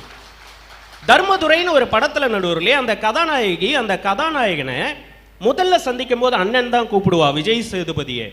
வைரமுத்து அவர்கள் அழகா நடுவில் எழுதியிருப்பாரு, ஊரில் உள்ள எல்லாம் அண்ணன் அண்ணன் சொல்லி கூப்பிட்டேன், உன்னை மட்டும் தானே இப்போ மாமான்னு நான் கூப்பிட்டேன். எவ்வளவு அழகு, எவ்வளவு கண்ணியம் இருக்கு நடுவில் அந்த நேசத்துல. இவங்க என்னன்னா, கிராமம் அப்படின்னாலே சினிமாவில் போய் பார்த்து அழுக்கு வேட்டி, டவுசருக்கு மேலே வேஷ்டியை கட்டிக்கிட்டு அவனை செஞ்சிருவேன், இவனை வெட்டிடுவேன், அவனை மாப்பிள்ளை குத்திடுவேன் அப்படின்ற கிராமத்தையே சினிமாவில் பார்த்துட்டு கிராமம்னாலே இப்படித்தான் இருக்கும்னு ஒரு மாய பிம்பத்தை உருவாக்கி வச்சிருக்காங்க. உண்மையா சொல்லுங்க, கரூரும் மதுரையும் அப்படியா இருக்கு? தர்மதுரையிலையும் காமிச்சிருப்பாங்க நடுவில். கிராமத்தில் இருக்கிற அந்த பொண்ணு தினந்தோறும் லைப்ரரிக்கு போவா. கிராமத்தில் பிறந்த கதாநாயகன் படிச்சு முதல் மருத்துவரா, முதல் பட்டதாரியா அந்த குடும்பத்தில் உருவாவான். இன்னைக்கு கிராமத்தில் இருக்கிறவன் படிச்சுக்கிட்டு இருக்கான். ஆனா இன்னும் சினிமாவில் குத்துறத காட்டுறதையே பார்த்துட்டு வந்து கிராமத்தை குறை சொல்லிட்டு இருக்கீங்க. நடுவர் அவர்களே, ஃபெர்டிலிட்டி சென்டர் கிராமத்தில் இருக்குதா நகரத்தில் இருக்கா? விதையில்லாத திராட்சை, விதையில்லாத எல்லா பழத்தையும் சாப்பிட்டுவிட்டு கடைசியில் ஆண்மை குறைவு ஏற்பட்டு ஃபெர்டிலிட்டி சென்டரை நாடி நிற்பது கிராமத்தானா நகரத்தானா? நடுவர்களே, எனக்கு இந்த கேள்விக்கு பதில் தெரியும். என்ன பிரச்சனை இவங்களுக்கு? வந்து எங்களை அவ்வளவு குறை சொல்றாங்களே நடுவர்களே. சிட்டியில் இருக்கிற ஒரு பையன் போய் அவங்க அப்பா கிட்ட அழறான், அப்பா எனக்கு பைக் வாங்கி கொடு அப்படின்னு சொல்லி. உடனடியாக அந்த பையனுக்கு 2 லட்சம் ரூபா போட்டு KTM பைக் வாங்கி கொடுக்குறாங்க.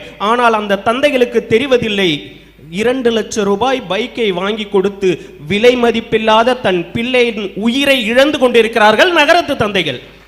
ஆனால் எங்கள் கிராமத்தில் ஒரு 5 ரூபா கொடுத்து ஒரு சைக்கிள் வாங்குவோம் நடுவில். குட்டியோண்டு சைக்கிள் இருக்கும், 5 ரூபா சைக்கிள், 1 மணி நேரம் வாடகை. அந்த சைக்கிள் ஓட்டி 5 ரூபாய்க்கு நாங்கள் கற்றுக்கிட்டோம் பார்த்தீங்களா? கடைசி வரை அந்த நினைவு எங்கள் நெஞ்சில் நீங்காமல் இருக்கும். அதுதானே கிராமத்து வாழ்க்கை. கிராமத்தான் புளிய மரத்தெல்லாம் நட்டு வச்சான் நடுவர்களே. எதுக்கு புளிய மரத்தை நட்டு வச்சான்? சிட்டியில் இருக்கிறவங்களாம் பிரேக் பிடிக்காத லாரியை கொண்டு வந்து மோதுறதுக்கா? ஏன் கிராமத்தில் இருக்கிறவங்கலாம் சாலை ஓரங்களில் புளிய மரத்தை நட்டு வச்சான்? ஒரு ஊரை விட்டு இன்னொரு ஊருக்கு நடந்து போயிட்டு இருக்கும் போது ஒருவேளை அவனுக்கு நாக்கு வறண்டு மயக்கம் வந்துச்சுன்னா அந்த புளிய மரத்திலிருந்து விழற ஒரு புளியங்காயை எடுத்து கடிச்சான் அப்படின்னு சொன்னா அவன் நாக்கில் உமிழ்நீர் சுரக்கும். அதனால அவன் மயக்கம் வராம ஒரு ஊர்ல இருந்து இன்னொரு ஊருக்கு நடந்து போவான்னு நடந்து போகின்ற பாதசாரியின் மீது கூட பாசம் வைத்தவன் கிராமத்தான் நடுவர்களே. ஒரு கிராமத்துல குளக்கரையில பூரா வெறும் பனைமரமா நட்டு வச்சிருப்பான். ஏன் மற்ற மரங்களை நடாம கிராமத்தான் பனைமரத்தை நட்டு வச்சான் தெரியுமா? மற்ற மரங்களுக்கெல்லாம் ஆணி வேர் தான் உண்டு, பனை மரங்களுக்கு மட்டும்தான் சல்லி வேர் உண்டு. அதுதான் கரைகளை உடையாமல் பாதுகாக்கும். அதனால் நீர்நிலைகள் பாதுகாக்கப்படும் முன்னே யோசிச்சு வச்சவன் கிராமத்தான் நடுவர்களே. நான் கேட்கிறேன், எங்க ஊர்ல இருக்கிற குளத்திலையும் ஆத்துலையும் ஏரியிலையும் தண்ணி எடுத்து குடிக்கிறது நீங்க வந்து எங்களை குறை சொல்றீங்களா? சென்னையில முதல்ல உங்களுக்கு நீராதாரம் இருக்காங்க, வீராணத்துல இருந்து ஓசியில தண்ணி வாங்கி குடிக்கிறவங்க தாங்க உங்க நகரத்தார்கள். அதை விட்டு நடுவர்களே, நியாயமா நான் இப்படி கேட்டு நிறைவு செய்கின்றேன் நடுவர்களே. எங்களுடைய கிராமத்தில் எப்பொழுதும் முதியோர் இல்லம் என்ற ஒன்று கிடையவே கிடையாது. எங்க அப்பா, எங்க அம்மா, எங்க தாத்தா, எங்க பாட்டி அவங்களுக்கு வயசானா கூட அவங்கள திண்ணையில வச்சு அவங்களுக்கு சாப்பாடு போட்டு கடைசி வரை அவர்கள் உயிர் பிரியும் வரை உடனிருந்து வழி அனுப்புபவன் தான் கிராமத்தான். கொஞ்சம் ட்ரபுள் வந்தாலே பெத்தவங்களை கொண்டு போயிட்டு முதியோர் இல்லத்துல விட்டு அவங்கெல்லாம் எங்களுக்கு ரொம்ப டிஸ்டர்ப் பண்றாங்க, ஏஜ் ஆயிடுச்சு இல்ல அப்படின்னு ஸ்டைலா பேசிக்கிட்டு அதுவரை பராமரித்த பெற்றோர்கள் மீது பாசம் இல்லாத துரோகிகள் நகரத்தார்கள். நடுவர் அவர்களே, ஒரு கவிஞன் அழகாக எழுதினான் முதியோர் இல்லத்தை பற்றி, இது மனித காட்சி சாலை, இங்கு மிருகங்கள் வந்து மனிதர்களை பார்த்து விட்டு செல்லுகின்றன என்று.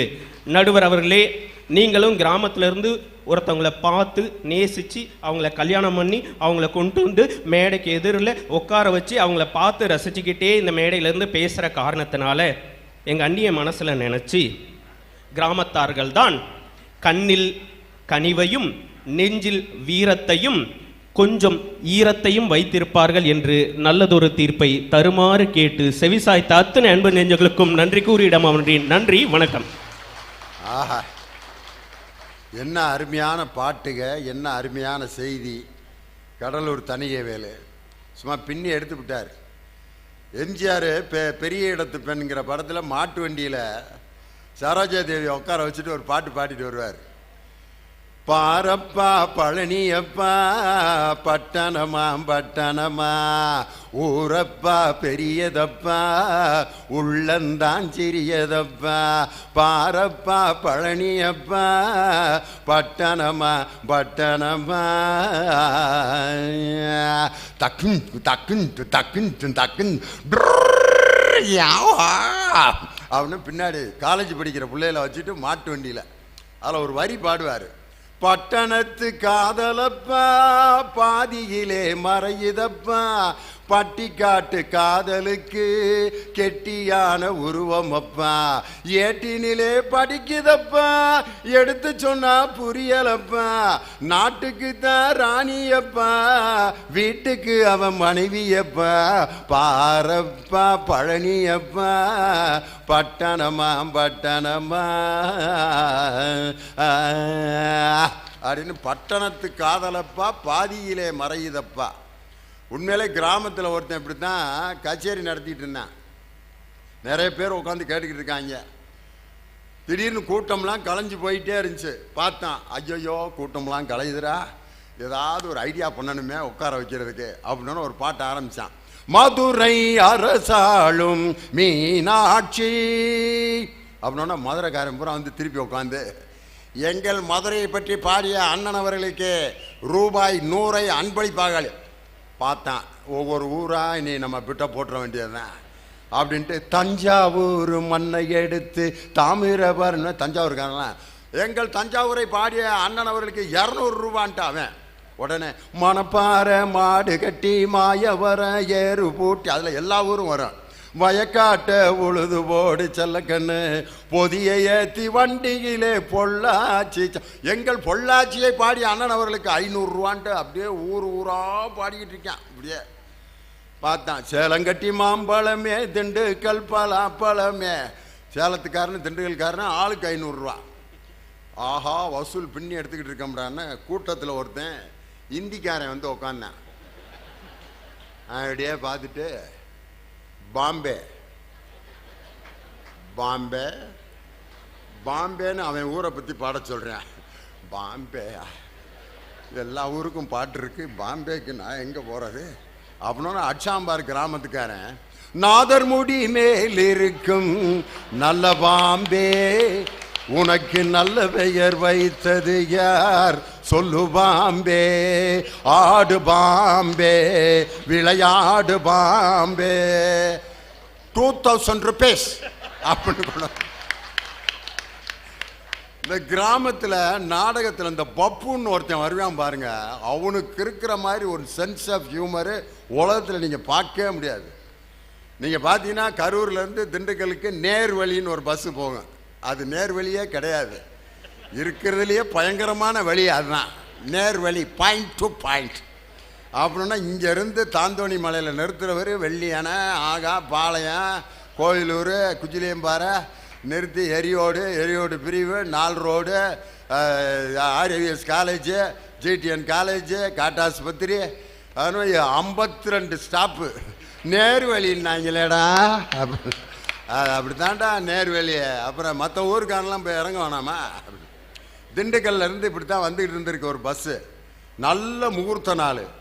கண்டக்டர் வந்து ஒன்லி கரூர், வேற யாரும் ஏறப்படாது. குஜிலையும் பாரு, நோ குஜிலையும் பாரு. வெள்ளியணை கரூர் பக்கத்தில் தான்டா, கரூருக்கு டிக்கெட் எடுக்கிறேன், வெள்ளியணையில் இறக்கி விட்டுரு.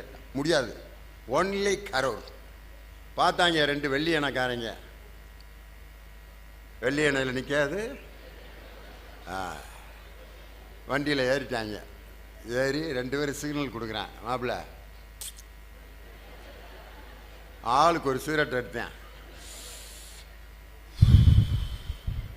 எது பாளையம் தாண்டின பிறகு குஜிலியம்பாறை தாண்டினோன்னு அடிச்சுக்கிட்டு இருக்கேன். கண்டக்டர், டே பஸ்ஸில் தம்மடிக்கப்படாது, என்ன எழுதி போட்டிருக்கேன் பார்த்தியா? வெள்ளியணை நெருங்குது, புகைப்பிடித்தால் ஓட்டுநர் மற்றும் நடத்துனரால் இறக்கிவிடப்படுவீர். வெள்ளியணை வந்துருச்சு, இறங்குடா கீழே. இறங்கிட்டாங்க. பார்த்தேன், இறக்கி விட்டேல, நாங்கள் தான் அந்த வெள்ளியணைக்காரங்க.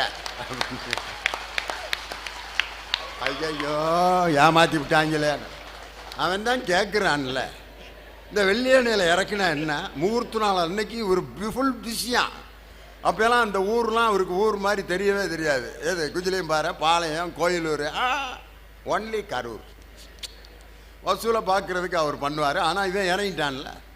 அது மாதிரி கிராமத்துக்காரனை நம்ம நினைக்கிறோம் ஒன்றும் தெரியாதவங்கன்னா, ஆனால் அங்கே பயங்கரமான பிரெயின். அதுதான் சொன்னார். நிறைவாக நகரமே என்ற அணியை நிறைவு செய்ய மதுரை சங்கர். வாப்பா, உன்னைய பார்க்க இப்போ ரொம்ப பாவமாக இருக்கு. ஏன்னா மக்கள் பூரா கிராமத்து பக்கம் அப்படியே அணி சேர்ந்துட்டாங்க.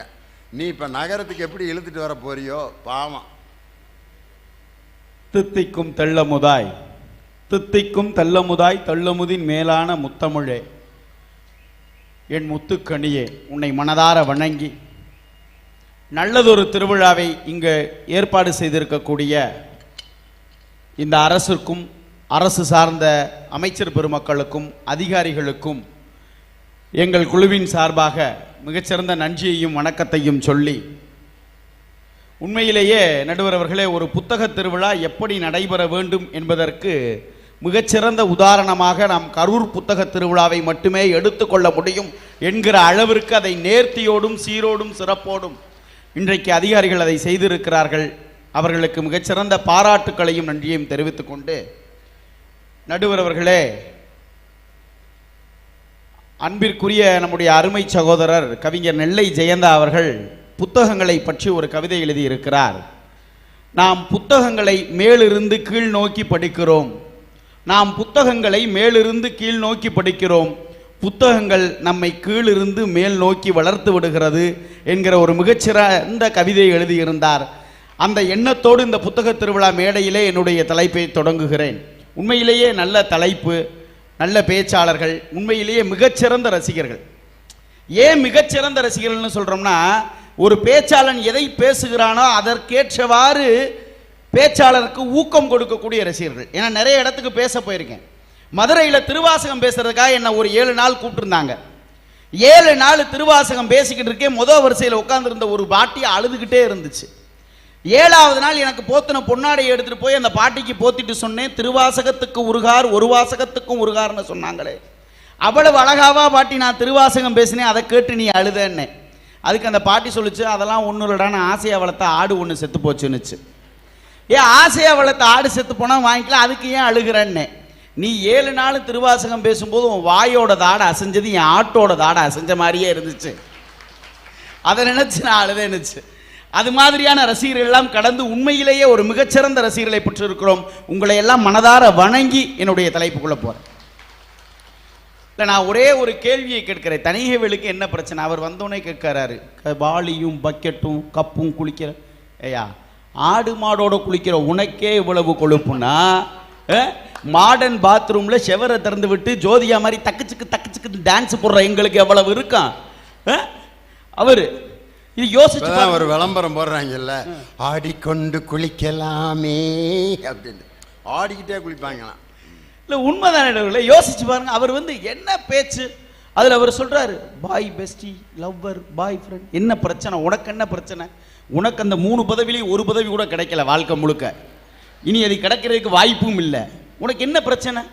இல்லை யோசித்துப்ப. நான் ஒன்னே ஒன்று சொல்றேன், நீங்கள் நன்றி இல்லாமல் நகரத்தை இவ்வளவு தூற்றுகிறீர்களே, நன்றி இல்லாமல் நகரத்தை இவ்வளவு தூற்றுகிறீர்களே, யோசிச்சு பாருங்க சார். ரொம்ப ஃபேமஸா இருந்த மதுரையோட அலங்காநல்லூரையும் பாலமேட்டையும் சக்குடியையும் ஜல்லிக்கட்டு நடத்துறதுக்கு மீட்டு தந்தது எங்க சென்னை மெரினா புரட்சி என்பதை மறந்து விட்டு பேசாதீங்க நீங்க சார். 30 நாளைக்கு மேல போராட்டம் நடந்துகிட்டு இருக்கு சார். தனியவேல் சொன்னாரு, பாய் பெஸ்டி பாய் ஃப்ரெண்டு எத்தனை பேர் என்னமோ இவர் பேசும்போது எனக்கு உண்மையிலே ரொம்ப கோபமா இருந்தது. என்னமோ நகரத்து பெண்கள் எல்லாம் வரைமுறை தெரியாமல் பழகுகிற மாதிரி. உண்மையிலேயே 30 நாளைக்கு மேல சார் எல்லாம் பீச்சில் உட்காந்துருக்கான், ரைவும் பகலுமா எல்லாரும் உட்காந்துருக்கான். பொம்பளை பிள்ளைகிட்ட டிவிக்காரங்க பேட்டி எடுக்கிறாங்க, ஏப்பா ரவ்வும் பகலுமா உட்கார்ந்து இருக்கிறியே, உனக்கு எதுவும் பிரச்சனை இல்லையா, எதுவும் பாலியல் பிரச்சனை? ஒரு பாலியல் பிரச்சனை கூட அந்த 30 நாளிலே ஒரு புகார் கூட வரவில்லை. நடுவர் அவர்களே, நீங்கள் நகரத்து பெண்களினுடைய ஆண்களுடைய கண்ணியத்தை அங்க தெரிஞ்சுக்கங்க சார். அந்த பொண்ணு சொன்ன பதில் என்ன தெரியுமா? என் ஃப்ரெண்டு இந்த பக்கம் உட்காந்துருக்கான், என் பாய் பேசி உட்காந்துருக்கான், என் லவ்வர் உட்காந்து எல்லாரும் உட்காந்துருக்காங்க சார். ஆனாலும் நான் இந்த கூட்டத்திற்கு நடுவிலே ரவும் பகலுமாக உட்கார்ந்திருந்தேன். உண்மையிலேயே என் தகப்பனோடும் என் சகோதரனோடும் உட்கார்ந்திருந்த அந்த பாதுகாப்போடும் அரவணைப்போடும் நான் உட்கார்ந்திருந்தேன்னு ஒரு பொண்ணு சொல்றான்னா, நீங்க என்ன நாங்க நகரத்தில் என்ன கண்ணியம் தவறிட்டோம் நீங்க பேசுறீங்க? அவர் எவ்வளவு ரொம்ப ஈஸியா பேசிப்பாங்க. ஆவி பறக்க சோறு சாப்பிட்டது தான் ரொம்ப பெருமையா. நடுவர்களே, யதார்த்தம் என்ன அப்படிங்கிறத நீங்க புரிஞ்சுக்கணும். கல்யாணம் பண்ணி ஒரு மருமக முத வீட்டுக்கு வந்தான்னு வச்சுக்கோங்களேன், டெய்லி சமைக்க சொல்லுவான் மாமியா. சமைச்சு சாப்பாடு போட்டுக்கிட்டே இருப்பாங்களாம். உண்மையிலேயே சமைச்சு சாப்பாடு போட்டுட்டே இருப்பாங்களாம். எப்பயுமே மாமியா ஒரு மாசம் கடந்தோடனே மாமியா ஒரு கேள்வி கேட்பா மருமகிட்ட, என்ன தெரியுமா, நீ எப்பமா ஆறுன சோறு போட போறேன்னு கேட்பா. நீ எப்பமா ஆறுன சோறு போட போறேன்னு. ஏன் தெரியுமா? சூட்டிலே சாப்பாட்டோட ருசி தெரியாது சார். எது கிடைச்சாலும் நல்லா இருக்கும், அப்படியே வேகமாக சாப்பிட்டுருவான். ஆறுனதுக்கு அப்புறம் தான் அந்த சாப்பாட்டோட ருசி தெரியும். அப்பதான் உண்மையிலேயே மாமியாருக்கு உரப்பு சேராதுன்னு உரப்பை குறைச்சிருக்காளா, மாமனாருக்கு சுகர் சேராதுன்னு இனிப்பை குறைச்சிருக்காளா, புருஷனுக்கு உப்பு சேர்த்தா பிடிக்கும்னு உப்பை சேர்த்திருக்காளாங்கிற பக்குவம் ஒரு பெண்ணிடத்திலே வந்திருக்கிறது என்றால் அவர் ஆறுன சோறு போட்டதுக்கு அப்புறம் தான் கிடைக்கும்னு அன்னைக்கு சொல்லி கொடுத்தான். நாங்களும் அதே மாதிரி ஆறுன சோறு போட்டோம். உனக்கு என்ன பிரச்சனை? இல்லை, உனக்கு என்ன பிரச்சனை நான் கேட்கிறேன். பக்குவத்தை சொல்லி கொடுக்கறதுல உனக்கு என்ன பிரச்சனை? அதில் அவர் நீங்க யோசிச்சு பாருங்க, அபார்ட்மெண்ட் வாழ்க்கை, எல்லாரும் அபார்ட்மெண்ட் வாழ்க்கையை பத்தி ரொம்ப சாதாரணமா பேச. நடுவர் கூட சொன்னாரு, நீங்க காத்த 80 லட்சம் கொடுத்து வாங்கியிருக்கீங்க. நடுவர் அவர்களை, நீங்கள் ஒன்றை மட்டும் தெரிந்து கொள்ளுங்கள். கிராமங்களிலே இன்னமும் இந்த தெரு அந்த தெரு, அதுக்குள்ள இவர் வரக்கூடாது இதுக்குள்ள இவர் வரக்கூடாது என்கிற கொள்கைகளும் கோட்பாடுகளும் இருக்கிறது. ஆனால் எங்கள் நகரங்களிலே அது கிடையாது. நீங்கள் சொல்லுகிற குறைந்த ஜாதி உள்ளவர் உங்களுக்கு மேலே இருக்கிற அடுக்குமாடியிலே உங்களுக்கு மேலே இருப்பார். நீங்கள் சொல்லுகிற உயர்ந்த ஜாதி அவருக்கு கீழே இருக்கிற அடுக்குமாடி வீட்டிலே இருப்பார். ஜாதிகளையும் மதங்களையும் உடைத்தது எங்களுடைய அபார்ட்மெண்ட் வாழ்க்கை சார். யோசிச்சு பாருங்க, ரொம்ப சாதாரணமா அவர் பேசுறாரு. அதுல என்ன ஃபெர்டிலிட்டி சென்டர், என்ன ஃபெர்டிலிட்டி சென்டர்ல உனக்கு என்ன பிரச்சனை? ஃபெர்டிலிட்டி சென்டர் என்ன சார்? மலடி மலடி என்று சொன்ன பெண்களை எல்லாம் மதர் என்று சொல்ல வைத்தது எங்களுடைய நவீன மருத்துவமும் ஃபெர்டிலிட்டி சென்டரும். உங்களால மறுக்க முடியுமா? யோசிச்சு பாருங்க, இன்னைக்கு எவ்வளவு தூரம் மருத்துவம் வளர்ந்து இருக்கிறது. எல்லாத்துக்கும் கிராமமே சரியா போயிருமா? எங்க கிராமத்தில் ஒரு கிளவி இருக்கு, அதுக்கு பேரே சுக்கரச்சு ஊத்துற கிளவி. எதுக்கு எடுத்தாலும் சுக்கரச்சு ஊத்து சொல்லும். என்னடி பிரச்சனை? தலைவலிக்குதா? சுக்கரச்சு ஊத்து. பிள்ளைக்கு என்ன பிரச்சனை? வயிறு வலிக்குதா? சுக்கரச்சு ஊத்து. பிள்ளைக்கு என்ன மண்டை வீங்கிருக்கு, கீழே விழுந்து, சுக்கரச்சு ஊத்துணும். ஒரு நாள் அப்படி தான் மதுரையில் பட்டிமன்றம், எங்கள் நடுவர் வர லேட் ஆயிருச்சு. திடீர்னு கிளை உள்ள வந்துச்சு, கூட்டமாக கசகசன்னு பேசினா, என்னடா பிரச்சனை? நடுவர் வர லேட் ஆகுது. அட சுக்கரச்சு ஊத்து சரியா போகும் அப்படின்னா. சுக்கரச்சு யாருக்கு ஊத்துறது தெரியல, நடுவருக்கா பேச்சாளருக்கான்னு தெரியல, அது வேற பிரச்சனைன்னு வச்சுக்கோங்க. எல்லாம் அதுவே சரியா போயிருமா? யோசிச்சு பாருங்க, இன்னைக்கு மருத்துவம் எந்த அளவிற்கு வளர்ந்து இருக்கிறது சார். நீங்க கிராமத்துல நிறைய அறியாமை இருக்கும் சார். என்ன பிரச்சனை? நீங்க பாருங்களேன், சீரியல் பார்க்கறதுல கூட நிறைய பிரச்சனை நடக்கும். இந்த ஒரு டிவி சீரியல்ல அந்த அம்பியா ஒன்று நடிச்சது சன் டிவியில், அந்த பேர் எனக்கு தெரியல. நான் அந்த சீரியல் பார்த்துக்கிட்டு இருக்கிற ஒரு பாட்டியை பார்த்துக்கிட்டு இருக்கேன். அந்த கதாநாயகி ஏதோ ஒரு பங்களாக்குள்ள தூக்கி ஒளிச்சு வச்சுருவாங்க போல. அதே தெருவுக்குள்ள தான் சார் ஒரு வாரமா அந்த அம்பியா சுத்திக்கிட்டே இருக்கு. அந்த பிள்ளையை கண்டுபிடிக்க முடியல. திடீர்னு இந்த கிழவி கத்துது, அறிவு கட்டவளே, முட்டா பயிற்சி அவளே இவளே, இந்த ஏத்த வீட்டில் தாண்டி இருக்கா, உள்ள போன்னு கத்துது. அதுக்கு தெரியல அது டிவி கூட தான் நடக்குதுன்னு. அப்படியே தன்னுடைய வாழ்க்கையிலே அது நடக்கிற மாதிரி. இதில் அதை விட பெரிய பிரச்சனை இன்னைக்கு தமிழ்நாட்டில் எது தெரியுமா பிரச்சனை? இன்னைக்கு தமிழ்நாட்டில் அது பிரச்சனை இது பிரச்சனை அதெல்லாம் கிடையாது. இன்னைக்கு பெரிய பிரச்சனையே கோபியோட குட்டு பாக்கியலட்சுமிகிட்ட உடஞ்சு போச்சு. பாக்கியலட்சுமி இப்போ என்ன முடிவெடுப்பா? சரி, அவ எடுத்த முடிவு சரியா தப்பா? தமிழ்நாடே சார், என் பொண்டாட்டிலாம் 100% இந்த கோபியால வீட்டில் நிம்மதியை நம்ம நடந்து போக முடியல. நான் ஒரு சீரியல் பார்த்தேன், 10 நாளா ஒருத்தன் கண்ணு முழிக்காம படுத்தே இருக்கான். ஐயா, எங்க வீட்டுக்காரமாவும் எப்போ எந்திரிவேன், நேற்று தான் விரல் ஆடி இருக்கு, விரல் ஆடிருச்சு முழிச்சிருவாருன்னு 10 நாளா. இதை உட்காந்து எல்லாம் பார்த்துட்டு முழிச்சிருவாரு. அநேகமாக மேட்ரு முடிஞ்சிருச்சு போல அப்படின்ட்டு 10 நாள் திங்கக்கிழமை படுத்தவர் அடுத்த திங்கக்கிழமை வரைக்கும் இன்னும் எந்திரிக்கல ஒரு சீரியலில். இதை நானும் கூட சேர்ந்து உட்காந்து பார்த்துக்கிட்டு தான் இருக்கேன். என்ன செய்ய சொல்கிறீங்க? இல்லை உண்மை, எவ்வளவு பிரச்சனை நடந்துக்கிட்டு இருக்குது, ஒன்றும் செய்ய முடியல சார். இந்த என் கூட வேலை பார்க்குற ஒரு பையன் இந்த பயங்கரமாக லென்த்து முடி வச்சுருப்பான் போல். அதில் ஏதோ அவன் என் கூட வண்டியில் வரும்போது ஏதோ அது ஒன்று என் சட்டையில் ஒட்டிருச்சு, இவ்வளோ நீல மூடி, அவ்வளோதான் முடிஞ்சிருச்சு. இந்த கோபி சீன் வேற ஒரு பக்கம் ஓடிக்கிட்டு இருக்கு. நம்ம வீட்டுக்குள்ளே பூரா சட்டையில் எடுத்து முடி இவ்வளோ நீளமாக பார்க்குறா. யார் விட்டு முடியுது அப்படின்னா, இந்த முடிக்கு எனக்கு எந்த சம்மந்தம் இல்லை, இந்த முடிக்கு உனக்கு சம்மந்தம் இல்லைன்னு தெரியும், இந்த முடியை வச்சிருந்தவளுக்கு உனக்கு என்ன சம்மந்தம்ன்றா. பதில் சொல்ல முடியல சார். யோசிச்சு பாருங்க எவ்வளவு பிரச்சனைகளை நீங்க சமாளிக்க வேண்டியது இருக்கு. நீங்க கிராமத்துல எல்லாமே பிரச்சனையா தான் சார் பார்ப்பான். அது சில நேரங்களில் சார் ஒன்றும் இல்லை, பஸ்ஸில் போய்கிட்டு இருக்கோம் நடுவர்களில், நல்ல டிரைவர் வண்டி ஓட்டே இருந்தார். ஒரு ஆள் பக்கத்தில் ஏறி உட்காந்துட்டா, ஒரு கிராமத்தில் ஏறி உட்காந்துட்டு நல்ல ஆள் ஃபுல் போதை உட்காந்துட்டு இப்படியே டிரைவரை பார்த்தே இருந்தான். டிரைவர் கியரை போட்டார், வண்டியை ஓட்டினார், வந்தார், கரெக்டாக ஒரு டீ கடைக்கிட்ட நிப்பாட்டி டீ சாப்பிட எல்லாரும் இறங்கி போனாங்க. இறங்கி போயிட்டு திரும்ப டிரைவர் ஏறி பஸ்ஸில் உட்கார்றாரு, எட்டி பார்க்குறாரு, கியர் போடுற கம்பியை காணாம். என்னடா கியர் போடுற கம்பியை காணாம், உடனே எல்லாம் பரபரப்பாக தேடிக்கிட்டு இருக்காங்க. அந்த போதையில் இருந்தால் வந்தாடே, என்னடா பக்கத்தில் நீதாடா உட்காந்து, எங்கடா கம்பியை காணாம? ஐயா நீங்கள் தான் அங்கேருந்து வர்ற வரைக்கும் அதை போட்டு பிடுங்கிறதுக்கு எவ்வளவோ முயற்சி பண்ணீங்க, ஐயாவால் முடியலை. அதான் ஐயா டீ சாப்பிட போகிற நேரமாக பார்த்து கலட்டி வேட்டியில் சுற்றி வச்சுருக்கேன், ஏன்னா எடுத்து கொடுக்குறேன். இல்லை யோசிச்சு பாருங்க, இவங்களை நம்பிக்கிட்டு நம்ம எந்த பஸ்ஸில் ட்ராவல் பண்ணுறது? எவ்வளவு பிரச்சனைகள் சார். நகர வாழ்க்கையினுடைய சந்தோஷம் உங்களுக்கு ஏதாவது ஒரு விஷயம் யோசிச்சு பாருங்க. இதில் அவர் சொல்கிறாரு ஸ்விக்கியும் சொமோட்டோவும், ஏன் ஸ்விக்கியும் சொமோட்டோவும் கம்ப்ளைண்ட் பண்ணுறீங்க சார்? பல வயதான மனிதர்களுடைய பல நேர உணவினுடைய தேவைகளை பூர்த்தி செய்து கொண்டிருப்பது இந்த ஸ்விக்கியும் சொமோட்டோவும் தான். தயவு செஞ்சு புரிஞ்சுக்கோங்க. அதை நம்ம ஆடம்பர தேவைக்காக தவறாக பயன்படுத்துகிறோம் என்பது வேறு. யோசிச்சு பாருங்க சார். எங்ககிட்ட இடம் இல்லை சார், நாங்கள் நகரத்தில் இடம் இல்லாமல் வாழ்கிறோம், தவறில்லை. ஆனால் நாங்கள் யாருக்கும் இடைஞ்சலாக வாழ்ந்ததாக வரலாறு இல்லை. நீங்கள் அடுத்த வீட்டு கதையை பேசுறதுலேயே உங்கள் காலத்தை ஓட்டிக்கிட்டு இருக்கீங்களே. எங்களுக்கு நாங்கள் எங்கள் வீட்டு கதையே பேசுறதில்ல சார். காலம் அப்படி போய்கிட்டு இருக்கு. ஆஃபீஸ் காலையில் கிளம்புறப்ப இருக்கிற பரபரப்பு பார்த்துருக்கீங்களா? ஒரு பக்கம் மனைவி ஒரு பக்கம் கிளம்புவா, வீட்டில் ஒரு பக்கம் கிளம்புவாங்க. எல்லாத்தையும் ரசிக்க கற்றுக்கணும் சார். நான்லாம் காலையில் ஆஃபீஸுக்கு கிளம்புவேன், நான் ஒரு 8-9 மணிக்குள்ள ஆஃபீஸுக்கு போகணும், நானும் எந்திரிச்சு கிளம்பணும். என் வயசு 2.5 வயசு பையன், அவனை கொண்டு போய் நான் ப்ரீகேஜியில் விடணும். அவன் வேகமாக ரெடி ஆகிட்டு இருப்பான். என் மனைவி ஸ்கூல் டீச்சரு, அவங்களும் ரெடி ஆகிட்டு இருப்பாங்க. ஆனால் நடுவில் இந்த பரபரப்புக்கு நடுவுலையும் ஒரு காதல் இருக்கும் தெரியுமா? நான் சாப்பிட வேணாமா, டிஃபன் வேணாமான்னு சொன்னால் போதும், உடனே இல்லை, உடனே வேகமாக எடுத்துகிட்டு வந்து அந்த சாப்பாடை உருட்டி என் மகன் வாயில் கொஞ்சம், என் வாயில் கொஞ்சம், அவ வாயில் கொஞ்சம், 3 பேர் அந்த ஒரே தட்டில் சாப்பிட்டு கிளம்புற போது அந்த இருக்கிற சந்தோஷம் இருக்குது பார்த்தீங்களா சார்? யோசிச்சு பாருங்க. உங்கள் கிராமத்தில் நீங்கள் அந்த சம உரிமையை கொடுத்துருவீங்களா? காதலை பற்றி இவ்வளவு பேசுகிறீங்களே, இன்னமும் ஆணவ கொலைகள் கிராமத்திலே தான் நடந்து கொண்டிருக்கிறது, நகரத்திலே இல்லை நண்பர்களை, தயவு செய்து புரிந்து கொள்ளுங்கள். நகரத்து பிள்ளைகளினுடைய மனதை புரிந்து கொண்ட பெற்றோர்கள் எத்தனையோ பேர் இன்னும் நகரத்தில் வாழ்ந்து கொண்டிருக்கிறார்கள். கிராமத்தில் உங்கள் கௌரவத்துக்காக பிள்ளையினுடைய வாழ்க்கையை துளைத்தவர்கள் தான் நிறைய பேர் இருக்கிறீங்க. யோசிச்சு பாருங்க சார். நான் ஒன்றே ஒன்று சொல்கிறேன், நீங்கள் நிலாவை காட்டி சோறு ஊட்டுவது பெரியது என்று பேசிக் கொண்டிருக்கீர்கள். நாங்கள் நிலாவுக்கே போய் சோறு சாப்பிட்டு வந்துட்டோம். அதுதான் உங்கள் கிராமத்துக்கும் எங்களுக்கு உள்ள வித்தியாசம். நீங்கள் செவ்வாயை தோஷம் என்று சொன்னவர்கள் நாங்கள், செவ்வாய் தான் மனிதர்கள் அடுத்து வாழப்போகிற தேசம் என்று சொன்னவர்கள் நாங்கள் தான், புரிந்து கொள்ளுங்கள் சார். காசிக்கு போனாதான் புள்ள பிறக்கும்னு சொன்னவங்க நீங்கள். அட ஒரு ஊசியை போட்டாலே புள்ள பிறக்கும்டான்னு சொன்னது நாங்கள் தான் சார். இல்லை, நகரத்து வாழ்க்கையை நீங்கள் அவ்வளவு எளிதாக பேசிட்டீங்க.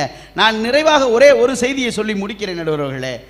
உண்மையிலேயே ஒரு கிராமத்தில் ஒரு வெண்டைக்காய் வயக்காட்டில் காய்ச்சுதுன்னு வச்சுக்கோங்களேன், அதை போய் அந்த விவசாயம் பண்ணுறவங்ககிட்ட கொள்முதல் பண்ணும்போது ஒரு 3 ரூபா கொடுத்து தான் கொள்முதல் பண்ணுவாங்க. அதே வெண்டைக்காயை தூக்கி நீங்கள் பஸ்ஸில் போட்டு கொண்டு வந்து நீங்கள் சாதாரண ஏதாவது ஒரு நகராட்சி சந்தையில் விற்றீங்கன்னா அதை ஒரு 10 ரூபாய்க்கு விற்கலாம்.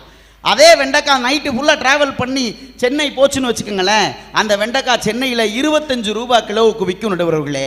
ஒரு வெண்டைக்காய்க்கு கூட தெரிந்திருக்கிறது, கிராமத்தை விட்டு நகரத்திற்கு சென்றாதால் நம்முடைய மதிப்பு உயரும் என்பது இந்த 2 வெண்டைக்காய்களுக்கு எப்போது தெரிய போகிறது? நன்றி, வணக்கம், நிறைவு செய்கிறேன். இவ்வளவு அருமையான டாக்டர் பட்டம் முடித்த விஜயகுமாரையும் ஒரு படத்தோட டைரக்டரையும் வெண்டைக்கான்ட்டு போயிட்டார் பட்டிமன்றம் முடிகிறப்ப. அருமையாக 4 பேரும் பேசிட்டாங்க. உங்களை இப்போ என்னால் கண்டுபிடிக்க முடியல, நீங்கள் கிராமத்தை ஆதரிக்கிறீங்களா நகரத்தை ஆதரிக்கிறீங்களா? உங்களை வச்சு தான் நான் தீர்ப்பு சொல்லாம்ட்டு இருந்தேன். நான் முதல்ல என்ன நினச்சேன்னா, எப்படியும் ஒரு மழை நெருங்கிட்டு இருக்கு, ஒரு 10 பேர் அது எந்திரிச்சு போவாங்க. அந்த எந்திரிச்சு போகிறத காமிச்சிட்டு கலெக்டர் ஐயாட்ட சொல்லி கிளம்பிட்டாங்க, கலெக்டர் ஐயா நாங்கள் முடிச்சிடலாம் அப்படின்னு நினச்சிக்கிட்டு நான் உட்காந்துருந்தேன்.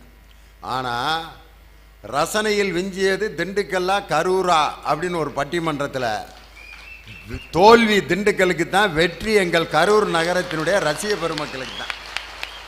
அதனால தான் நான் இந்த நிகழ்ச்சி ஏற்பாடு பண்ண நம்ம கலெக்டர் சார்கிட்ட எவ்வளவு நேரம் பேசுறதுன்னு கேட்கல. வந்தோன்னே எங்கே போனாலும் கேட்டுருவோம். ஐயா நாங்கள் எவ்வளோ நேரம் பேசுறதுன்னு ஒரு ஊரில் கேட்டேன். அந்த ஊர் தலைவர் வந்தார்.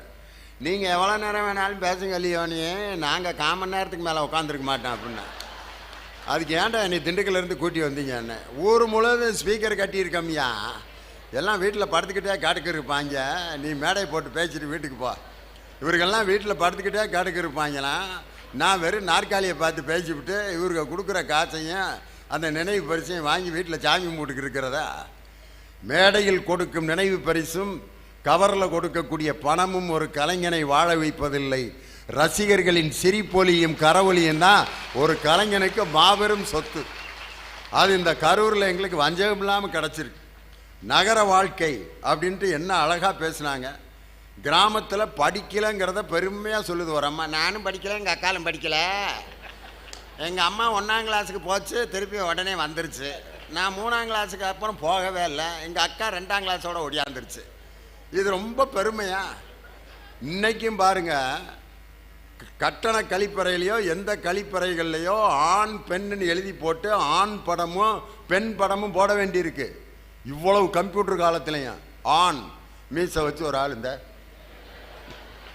பெண் அப்படின்ட்டு பொட்டு வச்சு ஒரு அம்மா. இந்த உண்மையிலே இதை என்னைக்கிடா இது மாறும் அப்படின்ட்டு இன்னைக்கு வரைக்கும் நான் வேதனைப்பட்டுக்கிட்டு இருக்கேன்.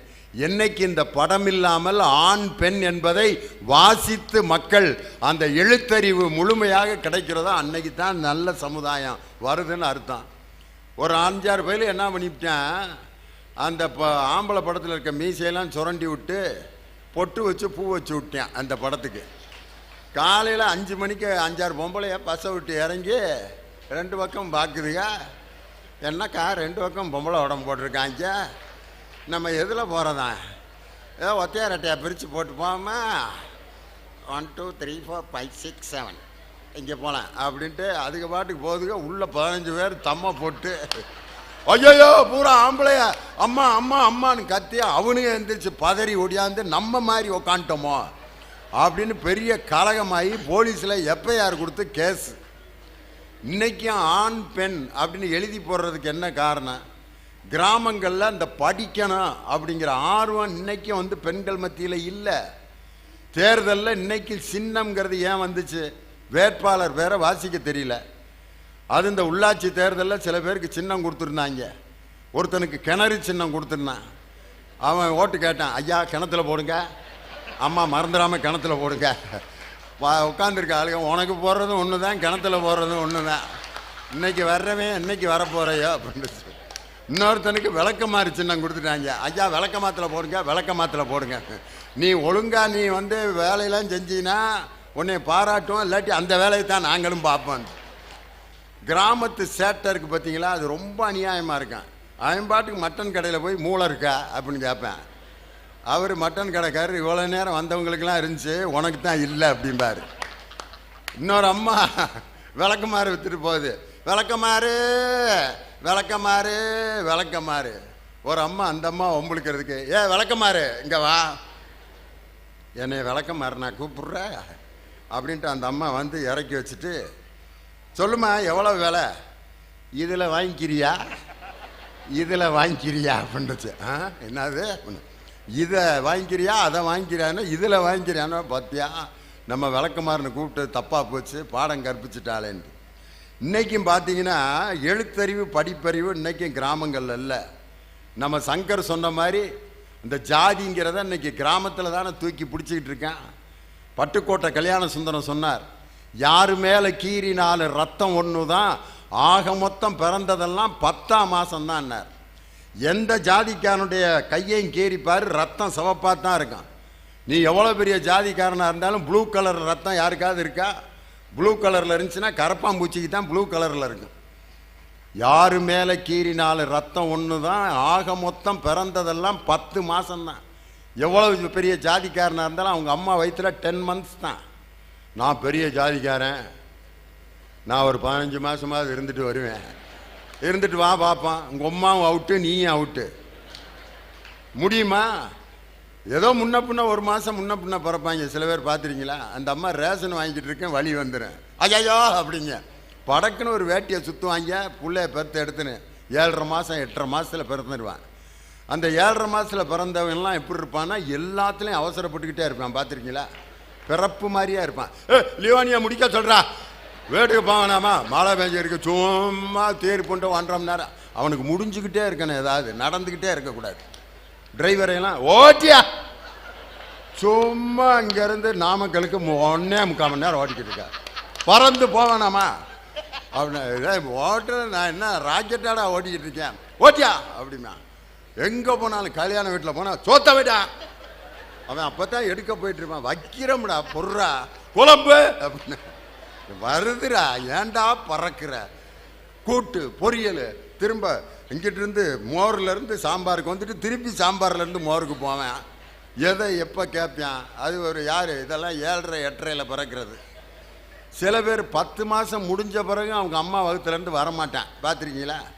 டேட்லாம் ஃபிக்ஸ் ஆயிரும். ஆகஸ்ட் 26 அப்படியா?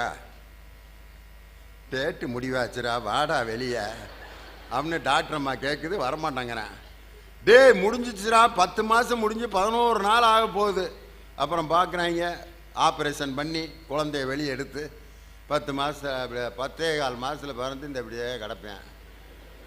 அழுக வைக்கிறதுக்கு 30 குத்து குத்துவாங்க மூஞ்சியில். சப்பு சப்பு சப்புன்னு அடித்தானே அழுக வைக்கிறதுக்கே 3 மணி நேரம் ஆயிரும். அவன் எப்படி இருப்பான் தெரியுமா? இந்த 10.5 மாதத்தில் பிறந்தவன் லியோனியை 12 மணி வரைக்கும் பேச சொல்லு. இப்போ என்ன, இங்கேயும் சும்மா தான் இருக்க போகிறேன், வீட்லேயும் சும்மா தான் இருக்க போகிறேன். பேசுனா நீ காலையில் 2:30 வரைக்கும் கூட பேசுனா அவனுக்கு ஏதாவது நடந்துக்கிட்டே இருந்தாலும் கவலையே பட மாட்டான். டிரைவர் இங்கேருந்து சேலத்துக்கு காலையில் புறப்பட்டு சாயங்காலம் போவார். அருமையான டிரைவரியா, இது மாதிரியே ஓட்டுங்கய்யா, சந்தோஷம்யா அப்படின்னா. வாழ்க்கையில் இப்படி தான் ஒரு 7.5 8 மாதம் அல்லது 10.25 மாதம் இப்படி தான் பிறப்பானே ஒழிய 3 மாதத்தில் பிறந்தவன் கிடையாது, 15 மாதத்தில் பிறந்தவன் கிடையாது. ஆனால் இந்த ஜாதியை இறுக்கி பிடித்து கொண்டு இன்னைக்கு கிராமத்தில் இருக்கக்கூடிய பெரிய தலைவர்களுடைய சிலையெல்லாம் இன்னைக்கு கம்பி வலைக்குள் அவர்கள் அடைந்து கிடக்கிறார்கள் என்று சொன்னால், விடுதலை வாங்கி கொடுத்த தலைவர்களுக்கு இன்னைக்கு கிராமத்தில் விடுதலை இல்லாமல் கம்பி வலைக்குள் அடைபட்டு கிடக்கக்கூடிய அந்த தலைவர்கள் எல்லாம் கண்ணீர் விட்டு அழுகிறாங்க. ஏண்டா நாங்கள் சுதந்திரமாக தெரிஞ்சோம்டா, சிலையான பிறகு ஏன்டா எங்களை இப்படி கூண்டுக்குள்ளே அடைச்சிருக்கீங்கன்ட்டு கண்ணீர் விட்டு கதறுகிறார். இதெல்லாம் கிராமத்தில் நடக்குதா இல்லையா? மூட நம்பிக்கை எம்புட்டு. எதை நம்பணும் எதை நம்ப. வீடு கட்டிகிட்டு இருப்பேன், திடீர்னு வருவேன் ஒருத்தன், பாத்ரூம் கட்டிட்டியா? கட்டியாச்சு மாப்பிள்ள. எந்த பக்கம்? இந்த ஓ ராசி கடக ராசி ஆயிலிய நட்சத்திரம், நீ வாட்டுக்கு அந்த ஓரத்தில் கட்டியிருக்க. சொல்ல முடியாது, பார்த்துக்க, அவ்வளோதான் சொல்லிட்டேன்ட்டு. அவன் எப்படியா அந்த பாத்ரூமில் கட்டுவேன். கட்டி முடித்து 7 லட்சத்துக்கு டைல்ஸ் எல்லாம் ஒட்டிட்டேன். இப்படி பிட்ட போட்டு போயிட்டேன். அந்த நாய் சொன்னதை கேட்டுட்டு இடிச்சிட்டு வேறு பாத்ரூம் கட்டிக்கிட்டு இருக்காங்க.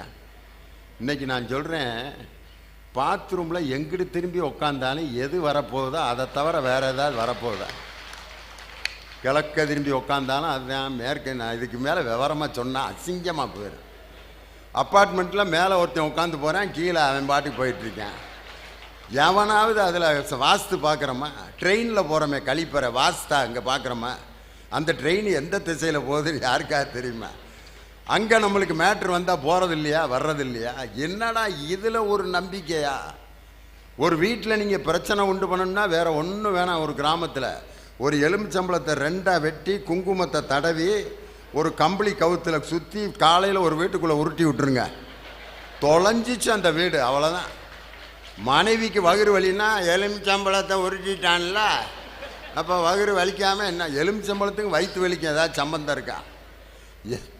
எதை நம்பணும்? நான் சின்ன பிள்ளையா இருக்கும்போது திண்டுக்கல்ல ஒரு புரளியை கிளப்பி விட்டாங்க.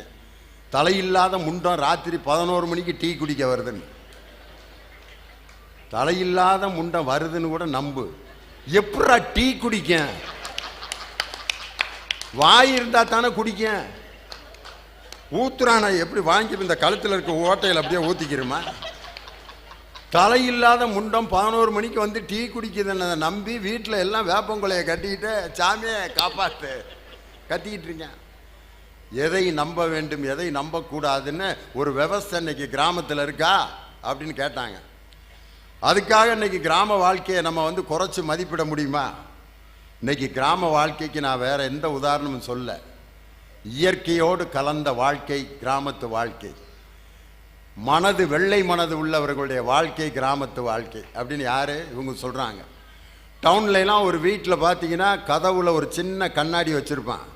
யாராவது பெல் அடிச்சா கண்ணாடி வழியா பார்த்துட்டு, மாமா மத்தியானம் 1:15 சாப்பிட்ற நேரத்துக்கு வந்திருக்கார, எப்படி சமாளிப்பாங்கன்றீங்க டவுனில்?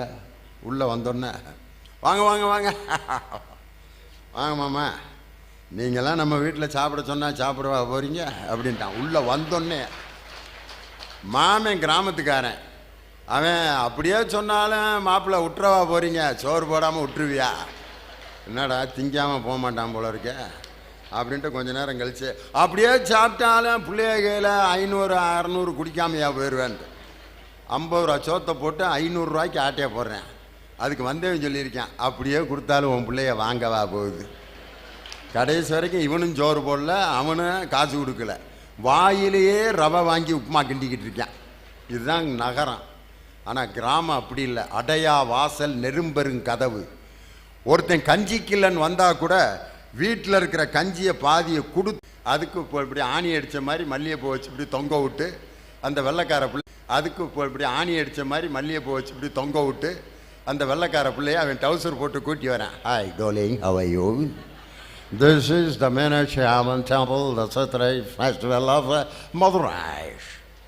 ஏண்டா நாங்கள்லாம் லண்டனில் வந்து அந்த குளிரை அனுபவிக்கும்னு வர்றோம், இந்த மொட்டை வெயிலில் லண்டன்லேருந்து இங்கே சுற்றிக்கிட்டு இருக்காங்களே அப்படின்னு கேட்டால் அவன் சொல்கிறான், what for you come to Madurai in the summer season அப்படின்னு கேட்டால், we love Tamil culture and Tamil families அப்படின்னு. எங்களுடைய தமிழ் பண்பாடும் தமிழ் கல்ச்சர் அந்த குடும்பமும் எங்களுக்கு ரொம்ப பிடிச்சிருக்கு. கிராமத்து வெளிநாட்டிலலாம் பார்த்தீங்கன்னா யார் ஆம்பளை யார் பொம்பளை கண்டே 2 பேரும் சிகரெட்டு குடிப்பாங்க.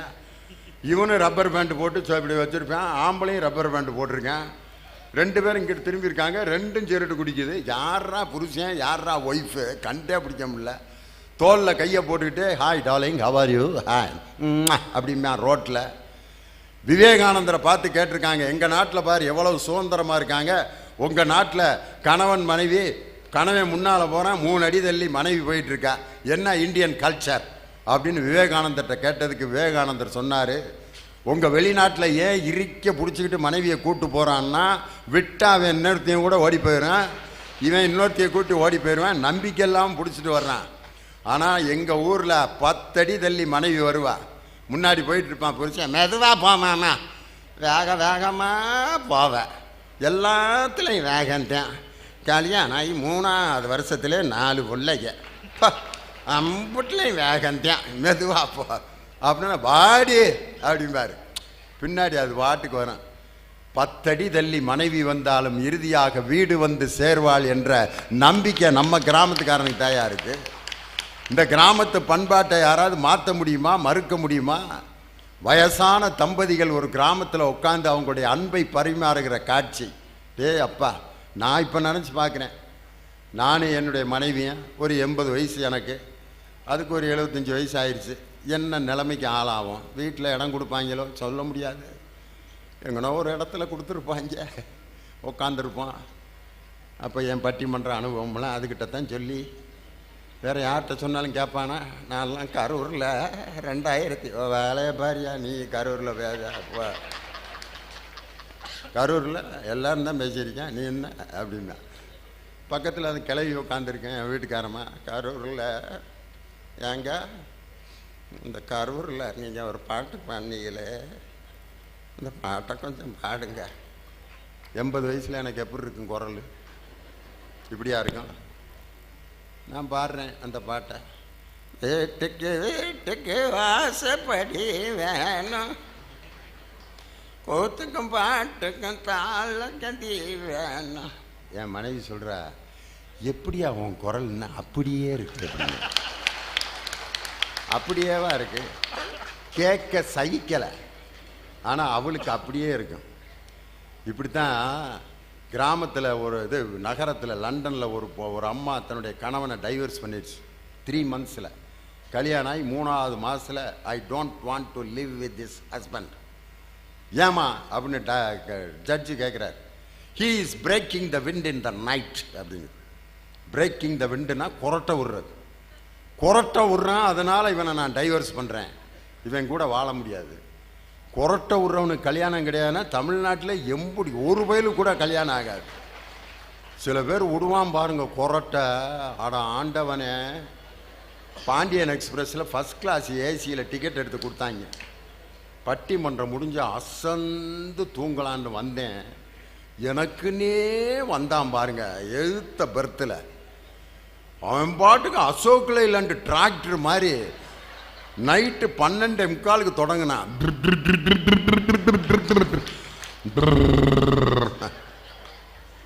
எந்திரிச்சு இப்படியே அவனுக்கு வாட்ச்மேன் வேலை தான் பார்த்துக்கிட்டே வந்தேன். 3500 ரூபா கொடுத்து டிக்கெட் எடுத்து கம்பளிலாம் கொடுத்தாங்க. தூங்கலாம்னு வந்தால் இப்படி ஜென்ரேட்டரை ஓட்டிக்கிட்டு இருக்கானே அப்படின்னு பார்த்தா அப்பர் பர்த்தில் ஒருத்தன் டிசைனாக விடுறான் காலையில்.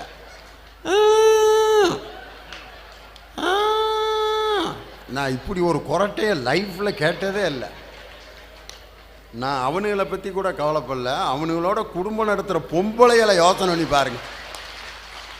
ஒரு நாள்லையே நான் இந்த கஷ்டத்தை அனுபவிச்சேன்னா அதுகளை யோசனை பண்ணி பாருங்க. இப்படித்தான் ஒரு குரட்டைக்காரனை ஒரு அம்மாளுக்கு கல்யாணம் பண்ணி வச்சாங்க. அந்த அம்மா படுத்துட்டு தலைவிரிக்க ஓடியாந்துச்சு. ஐயோ, இப்படி ஒரு கிரைண்டரை கொண்டு வந்து என் தலையில் கட்டி வச்சுருக்காங்க, விடிய இப்படி மிஷினை ஓட்டிக்கிட்டு இருந்தா அந்த ஆளு கூட நான் இப்படித்தான் தூங்குறேன் அப்படின்னுச்சு. அதே அம்மாட்ட ஒரு 15 வருஷம் கழித்து கேட்டாங்க, எப்படிமா இருக்கு இப்போ உன் ஃபேமிலி லைஃப்? அந்த அம்மா சொல்லிச்சு, இந்த கொரட்டை சத்தம் இல்லாட்டி இப்போ எனக்கு தூக்கமே வரமாட்டேங்குது. 1:30 மணிக்கு திடீர்னு நிப்பாட்டி போட்டாங்க, செத்து போயிட்டாங்களாக்குன்ட்டு பயந்து, என்னங்க அப்பா ராசா உசுரோட தான் இருக்கியா? நீ தூங்காமல் இருந்த சவுண்டை மட்டும் நிப்பாட்டிடாதையா. நீ உசுரோடு இருக்கிறதுக்கு அடையாளமே அதாயா என்ன பாருங்க. எந்த குரட்டை ஒலி ஈனக்குரலாய் கேட்டதோ அதுவே வாழ்நாள் முழுவதும் அவளுக்கு சங்கீதமாக மாறிய அந்த இல்லற வாழ்க்கை நம் தமிழன் கற்றுக் கொடுத்த மிகப்பெரிய பண்பாடு உலகத்தில். இந்த பண்பாட்டைத்தான் இன்னைக்கு நம்ம கீழடியில், சிவகலையில், பொருணையில், அகழாய்வில் 3000 ஆண்டுகளுக்கு முன்பே நாகரிகத்தோடு வாழ்ந்தவன் தமிழன் அப்படின்றத இன்னைக்கு நிரூபிச்சுக்கிட்டு இருக்கான். ஒரு அகழாய்வில் இன்னைக்கு தங்கம் கிடச்சிருக்கு. 3000 வருஷத்துக்கு முன்னாடியே தங்கத்தை பயன்படுத்தியிருக்கான். 3000 வருஷத்துக்கு முன்னாடியே பைப்பு, அதாவது பாதாள சாக்கடை பயன்படுத்தியிருக்கான். 3000 ஆண்டுகளுக்கு முன்பே இறந்தவர்களை புதைக்கின்ற முதுமக்கள் தாலியோடு வாழ்ந்திருக்கிறான்.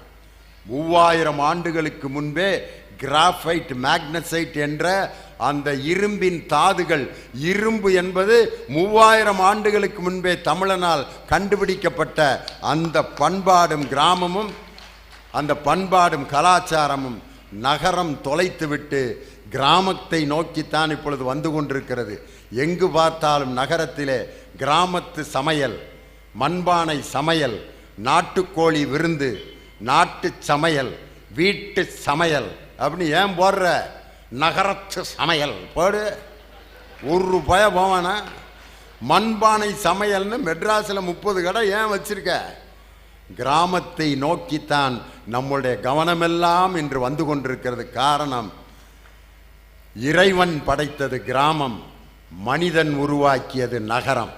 இயற்கை உருவாக்கியது கிராமம், மனிதன் உருவாக்கியது நகரம். இயற்கை உருவாக்கியது எதுவும் மனிதனுக்கு நிம்மதியையும் மகிழ்ச்சியையும் தராமல் போனதில்லை, மனிதன் பயன்படுத்துவதை வைத்துக்கொண்டு என்று சொல்லி, ஒரு மனிதனுக்கு நிம்மதியும் மகிழ்ச்சியும் தருவது கிராம வாழ்க்கைதான். அதனுடைய பண்பாட்டையும் கலாச்சாரத்தையும் முழுமையாக நேசித்து வாழ்க்கையை நடத்துவோம் என்று சொல்லி உங்கள் அனைவருக்கும் என்னுடைய மனமார்ந்த வாழ்த்துக்களை சொல்லி, எங்கள் உயிரினும் மேலான ரசிக பெருமக்கள், கரூரிலே கிடைத்த இப்படி ஒரு ரசிகர்களை வேறு எந்த ஊரிலும் எங்களுக்கு கிடைக்காத அளவிற்கு நல்ல ரசிகர்களை இன்று எங்களுக்கு தந்த இயற்கைக்கும் அருமையான மாவட்ட ஆட்சித்தலைவருக்கும் இந்த நிகழ்ச்சியை ஒருங்கிணைத்து நடத்தி கொண்டிருக்கக்கூடிய மின்சாரம் மற்றும் ஆயத்தீர்வுத்துறை அமைச்சர் என் அருமை தம்பி செந்தில் பாலாஜி உள்ளிட்ட அனைத்து அரசியல் தலைவர்களுக்கும் என்னுடைய வணக்கத்தை சொல்லி விடைபெறுகிறேன். நன்றி, வணக்கம். 2 மணி நேரத்திற்கு மேலாக 7:25க்கு ஆரம்பித்த உரை 9:30க்கு முடிந்திருக்கிறது. அற்புதமாக உரை நிலைத்திய கலைமாமணி திண்டுக்கல் லியோனி அவர்கள் குழுவினருக்கு எங்கே உங்கள் பலத்த கைதட்டல். தொடர்வது நன்றியுரை வழங்க வருகிறார் மாவட்ட மைய நூலக வாசகர் வட்ட தலைவர் தீபம் யு சங்கர் அவர்கள். மாண்புமிகு தமிழக முதல்வர் உத்தரவிற்கிணங்க மாண்புமிகு மின்சாரம், மதுவிலக்கு மற்றும் ஆயத்தீர்வு அமைச்சர் திரு செந்தில் பாலாஜி அவர்கள் வழிகாட்டுதலின்படி கரூர் மாவட்டத்தில் முதன் முறையாக நடைபெறும் மாபெரும் புத்தக திருவிழாவின் 7வது நாளில் இன்று தலைமையுரை வழங்கிய மரியாதைக்குரிய மாவட்ட ஆட்சித்தலைவர் அவர்களுக்கும் நன்றியை தெரிவித்துக் கொள்கிறோம். இவ்விழாவில் சிறப்புரையாற்றிய கலைமாமணி திண்டுக்கல் லியோனி ஐயா அவர்களுக்கும் கோடானு கோடு நன்றியை தெரிவித்துக் கொள்கிறோம். இவ்விழா நடத்துவதற்கு பேருதவி செய்தும் இந்த நிகழ்ச்சிக்கு முன்னிலை வழங்கிய கரூர் டெக்ஸ்டைல் உற்பத்தி மற்றும் ஏற்றுமதியாளரும் சங்க தலைவர் திரு பி கோபாலகிருஷ்ணன் அவர்களுக்கும் நன்றியை உரித்தாக்குகிறோம். இவ்விழாவில் பங்கேற்று வரவேற்புரை வழங்கிய மரியாதைக்குரிய உதவி இயக்குனர் தணிக்கை கரூர் அவர்களுக்கும் நன்றியை தெரிவித்துக் கொள்கிறோம். இறுதியாக அரங்கத்தில் மக்கள் பிரதிநிதிகள், காவல்துறையினர்கள், அரசு அலுவலர்கள், பணியாளர்கள், பொதுமக்கள், மாணவ மாணவிகள் மற்றும் பத்திரிகை தொலைக்காட்சி ஊடக நண்பர்கள் அனைவருக்கும் மாவட்ட நிர்வாகத்தின் சார்பாக நன்றியினை தெரிவித்துக் கொள்கிறோம். நன்றி, வணக்கம். நன்றி தெரிவித்த ஐயா அவர்களுக்கு நன்றி தெரிவித்து இன்றைய நிகழ்வுகள் இத்துடன் நிறைவு பெறுகிறது. நன்றி, வணக்கம். நாளை 9ஆம் நாள் நிகழ்வாக எங்கோ பெய்த மழை என்கின்ற தலைப்பில் மரியாதைக்குரிய திரு சுகி சிவம் அவர்களுடைய அற்புதமான உரை காத்திருக்கிறது. வாருங்கள் வாருங்கள் என்று விழாக்குழுவின் சார்பாக அன்புடன் அழைக்கின்றோம். நன்றி, வணக்கம்.